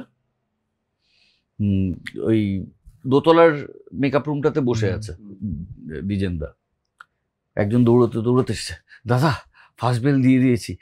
বলছে এত বড় অপরাধ করে আবার বড় মুখ করে বলতে এসেছো, যা দিয়েছো আর বাকি বেল দিও না। না এটা তো শোনা, মানে এটা তো মানে ফেমাস লেজেন্ডারি, মানে প্রতি শো এর আগেই নাকি বলতে, মানে ব্যাক স্টেজে দাঁড়িয়ে ভালো লাগছে না, শো করবো না, তোরা ছেড়ে দে, ক্যান্সেল করে তোদের বাড়ি চলে যেতে বল, টাকা ফেরত দিয়ে দে, এটা নাকি রোজ করতো। ঠিক আছে, বিশ্বজিৎ চক্রবর্তী শো এর আগে এবং পাইচারি করে ঘুরছে উইংস এর ধারে, বলছে কি টেনশন হচ্ছে? বলছে হ্যাঁ দাদা। বলছে তুমি টেনশন করছো কেন? কতগুলো বোকা লোক টিকিট কেটে এসেছে, তুমি ভালো অভিনয় করবে এটা ভেবে, ওদের টেনশন হওয়ার কথা। হেভি লোক ছিল। এইসব মানুষ আর তৈরি হবে না। দাদা তারপর বিয়ে ঠিকঠাক করলো, করে আমার যে বৌদি আর কি, সেও আমাদের সাথে নাটক করে, হ্যাঁ থিয়েটার প্র্যাকটিশনার, এবং ওদেরও ব্যবসা আছে, একটা কেকের ব্যবসা আছে, একটা বুটিক আছে।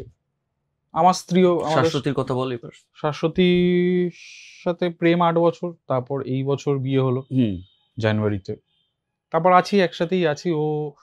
ও আবার খুব ভীষণ অ্যাম্বিশাস, মানে ও এই যে আমাদের যে অপেক্ষা, ও অভিনয় করতে চায় এবং চেয়েছিল, এখনো থিয়েটারে করে আমাদের, আমরা একটা নাটক করি তবে তাই, ওটাতে ও করে, এবং আমাদের সব প্রোডাকশনেই মোটামুটি ও কোনো না কোনোভাবে যুক্ত, নয় অভিনয় না হলে ব্যাকস্টেজ।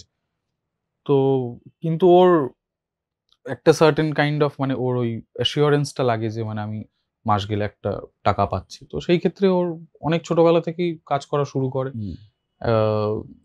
কিছুদিন আগে কুকু FM এ কাজ করতো, বড় ভালো পোস্টেই কাজ করতো, ওটা ছেড়ে এখন হইচইতে জয়েন করেছে। তো ও ভীষণ ওয়ার্কাহলিক আর কি, মানে ও কাজ না করলে মানে এই যে আমরা ধরো 6 মাস গ্যাপ পড়ে গেল, আমরা একটু বাড়িতে 3 মাস ভাবলাম, 3 মাস হাঁটলাম, এটাও করতে পারবে না। So she chose it that way. ঠিক আছে, এখন বাড়িতে সেই মানে আমার ওই অ্যাসুরেন্সটুকু আছে যে মানে আমি ধরো আমার 3টে মাস গ্যাপ পড়লো, তাহলে একজন কেউ আছে যে এটা সাপোর্ট করতে পারবে। এটা কিন্তু বিশাল। হ্যাঁ হ্যাঁ, মানে বিশাল। এটা মানে বিয়ের করার পর আরো রিয়েলাইজ করছি, কারণ এই যে আরজিকর ঘটনা বা তার আগে আমাদের এই ডিরেক্টরস গিল্ডের সাথে যে যত ঝামেলাঝাটি হলো, এটার জন্য তো একটা বিগ গ্যাপ পড়ে গেল। মানে আমাদের আমি মিসিং লিঙ্কের শুটিং শেষ করেছি 12ই জুন, আমি আবার শুটিং শুরু করলাম হচ্ছে গিয়ে 11ই সেপ্টেম্বর। তো ইটস এ হিউজ গ্যাপ। এই টাইমগুলো করিসটা কি করিস তোরা? আমার তো যেহেতু টেলিভিশনের প্র্যাকটিসটা এখন হয়েছে, অস্বস্তি হয় বাড়িতে থাকতে দিনের পর দিন। তোরা কি করিস? মানে বাড়িতে থাকতে হলে দিনের পর দিন ধর টানা 2 মাস কাজ নেই। হ্যাঁ, সেটা তো আমার কিছুদিন এপ্রিলের পরে আমি কাজ করলাম এই মাসে, এই গত মাসে। এই সময়টা কি করিস? অসহায় লাগে। তার মধ্যে আমার মানে ওই যে যেটা আগেও বললো সত্যম, যে আমাদের প্র্যাকটিসটা আছে, যে অনেকদিন কাজ না থাকলে কেমন লাগে, সেই প্র্যাকটিসটা যেহেতু আছে, ফলে তখন ওই আর কি, মানে এটা বিভাসদা বলতো যে গরিব মানুষ বেঁচে থাকে সহ্য শক্তি বাড়িয়ে বাড়িয়ে। আগে 2-3 বেলা খেতে পারতো, জানে একটা বেলা খেতে পাবে না, মানে একটা বেলা সহ্য করতে হবে। এখন সহ্য শক্তি বাড়িয়ে 2 বেলা না খেতে পারবে, 2 বেলা সেইটাই করতে হয়। জানি যে তখন বলি যে আলিস মানে ঠিক হয়ে যাবে, ঠিক হয়ে যাবে, আবার কাজ আসবে, এইটাই হয়। আর তারপরে আমার মাঝখানে আমার একটু সুবিধা হয়েছে, যেটা হচ্ছে ধরো কখনো না কখনো কোনো গানের কাজে ঢুকে গেছে। যেমন ধরো এই সময়টা আমি তালমা নাটকে খুব সুন্দর গান তৈরি করলি, একটা নাটকে। তুই সেই নাটকে নেই? না, আমি জাস্ট ওদের প্রমোশন, ওটা একদম প্রমোশনের জন্যই করা। ওরা বলেছিল গানটা ভালো হয়েছে, গানটা খুব ভালো হয়েছে। আর এই তালমার রোমিও জুলিয়েট বলে একটা সিরিজ আছে, অনির্বাণের। ওটার গান মানে অনির্বাণের বলাটা ওর ক্রিয়েটিভ ডিরেকশন। তো ওই গানগুলো করলাম এই মাঝখানের সময়। আমরা একটা ব্যান্ড ফর্ম করছি, আমি, অনির্বাণ, বাবান্দা, আরো আমরা 6 জন আছি। সেই ব্যান্ডটার নাম হচ্ছে হুলিগানিজম। সেই ব্যান্ডটার গানের কাজগুলো করলাম। হুলিগানিজমের অনেকগুলো গান আমার শোনা, মধ্যপ্রদেশে শোনা। তাই তখন তুমি শুনেছো? হ্যাঁ। আচ্ছা, তো অনেকগুলো গান শুনিয়েছিলিস, তার মধ্যে একটা ছিল তোমার একটা ব্যাপার। ওটা অনির্বাণের নিজস্ব, ওটা আলাদা। কিন্তু হুলিগানিজমের কয়েকটা গান শুনিয়েছিলিস। তো সেইগুলো এই সময়টাই হলো আর কি। এই সময়টা অনেকটা ফ্রি স্পেস, এই সময়টা করতেও পারলো। ঠিক আছে, একটা ফ্রাস্ট্রেশন তো থাকেই, তার কারণ মানিটারি ব্যাপারটা খুবই দুর্বল হয়ে পড়ে গেছিল। সেটা আবার এই সময়টা আবার একটু কাজটা আসছে, দেখা যাক কি হয়। কি করি ওই সময়টা এটাই করি, যে ঠিক হয়ে যাবে, আর একটু ভরসা করলে। আমার কন্টেন্ট তখনই ভালো লাগে দেখতে, যখন আমার পা ভেঙে 3 মাস আমি শুয়ে বাধ্য নই, তখন আর কিন্তু কন্টেন্ট দেখতে ইচ্ছে করবে না। আমি প্রচুর বই পড়ি, কিন্তু কেউ যদি বলে তুমি 3 মাস শুয়ে থেকে বই পড়ো, আমার পক্ষে সম্ভব নয় বই পড়া। তেমনি যে কাজ না থাকাটার একটা, যে কাজ করতে ভালোবাসে, শুধু টাকার বিষয়ও নয়, মানে পাকা পাকা শুনতে লাগলো স্টুডিও চাটারও একটা নেশা আছে। সকালে যাবো, রেডি হবো, মেকআপ হবে, কস্টিউম করবো, প্রসেসটার মধ্যে একটা আলাদা ইয়ে আছে। মানে যে জিম করতে ভালোবাসে, সে প্রোটিন শেকটা সমেত ভালোবাসে। হ্যাঁ, একদম। মানে এই সময়টাই হলো যে এমন একটা কাজ এলো যেটা প্রায় কিছুই দেবে, আমি ঠিক আছে, আমি শুনতেও চাইনি, আমি করে দেবো, তখন এরকম একটা হচ্ছিল। ঠিক আছে, সেটাও হয়নি ইভেনচুয়ালি। তো এটা তো হয়, মানে যেটা আমি তোমায় বলছিলাম, যে মন খারাপ থাকলে আমি কিছুই করতে পারি না, অ্যাকচুয়ালি পারি না, করি না নয়, পারি না। এটাও তাই, কাজ না থাকার যে ফ্রাস্ট্রেশনটা, সেটা কিছু করতে দেয় না তোমাকে, না পড়তে দেয়, না কিছু দেখতে দেয়। না, আমি এবার নিজেকে এই লাস্ট যে গ্যাপটা পড়লো, ওটাতে নিজেকে একটু মোটিভেট করে আমি গাড়ি চালানোটা শিখলাম। এটা কিন্তু এগুলো কিন্তু কর। সাইকেলটার হাওয়াটা, সাঁতারটা পারি না, করে নে। মানে আমি যেগুলো পারি না সেগুলোতে বিরাট ভয় আছে, মানে এত অ্যাক্সিডেন্ট হয়েছে। তুই ডুবতে পারবি না, সবকটা সুইমিং পুল তো এইটুকুনি। না, ওটা এই সিজনে আর হলো না, কিন্তু এই সিজনে গাড়িটা শিখলাম। সাইকেলটা একেবারে অবস্থা খারাপ, ওটা কাকা। আবার সেই চিরদিনীতে বাইক মেকানিক ছিলাম, বাইক নিয়ে খেজুর গাছে উঠে যাচ্ছিলাম আর একটু হলে, মানে এমন বাজে চালাতাম। বাইক তো পারি না, মানে বাইকটা আমার 6টা অ্যাক্সিডেন্ট আছে আমার বাইকে বসে। আমারও প্রচুর অ্যাক্সিডেন্ট আছে, প্রিয়াঙ্কার কপালে দাগটা আমার দেওয়া, মানে সেটা অবশ্যই ডোমেস্টিক ভায়োলেন্স না, বাইক অ্যাক্সিডেন্ট চিরদিনের। না, আমার ভীষণ ভয় লাগে বাইকটা চালাতে, আর বাড়ি থেকেও একটু আমার দু চাকা অবৈজ্ঞানিক দু- লাগে, অবৈজ্ঞানিক লাগে। হ্যাঁ। অত স্পিডের একটা জিনিস প্রোটেকশন ছাড়া আমার ভাল লাগে না, কিন্তু কিছু করার নেই, তোকে অ্যাকশন থেকে কাট তো চালাতে হবে, হ্যাঁ একদম। ওইটুকুনি শেখ। আমি কোনো বন্ধুকে বলতে পারবো না প্রাণে ধরে যে বাইকটা চালাও, না, আমার খুব চেষ্টা করি, অনেকবার বসেছি, স্টার্ট দিয়েছি, কিন্তু মানে একটু এগিয়েই মনে হচ্ছে যে বেশি অ্যাক্সেলারেটর মেরে দেবো, সামনে কাউকে ঠুকে দেবো, মানে আমার আমার ওইটাই প্যানিক, নিজের মরে যাওয়ার থেকেও কাউকে মেরে ফেললে আমি কি করে বাঁচবো, সেটা সেইটা নিয়ে সেটা বেশি চাপ। আমি খুব প্যানিক করি গাড়ি চালানোর সময়, কিন্তু ওই শুটিং এ চালিয়ে দিই। হ্যাঁ, ওই শুটিং এ চালানোর মতো শিখে গেছি। এই যে অনিন্দ বসে আছে, ওকে বলেছি বারবার একটু গাড়িটা দে, আমি প্র্যাকটিস করি এবার রাত্রেবেলা গল্পিনের রাস্তায় বলেছে। মহারাজকেও বলেছি দিতে, ও বলে ও ঠিক আছে, ওর গায়ে তো যায় আসে না, ও ঠিক আছে। সামনের দিকে তাকালে কি দেখতে পাচ্ছি আমি সত্যম আর দেবরাজের? সত্যম বল। বলো তুমি। আমার কি, আমি একটা ছবি করেছি, সেইটা কবে বেরোবে জানি না। আরেকটা ছবি কালকে শেষ করেছি, এটা হিন্দি ছবি। হিন্দি ছবি করলি? হ্যাঁ। বাহ, কি? এইটা হচ্ছে ছবির নাম জেনিফার, আর ডিরেক্টর হচ্ছে মেয়েটির নাম প্রিশা কল। আচ্ছা। তো ওই রাইটার, ওই লিড ক্যারেক্টার। তো এইটা কবে রিলিজ করবে সেটাও জানি না, সব 2025-এর কেস।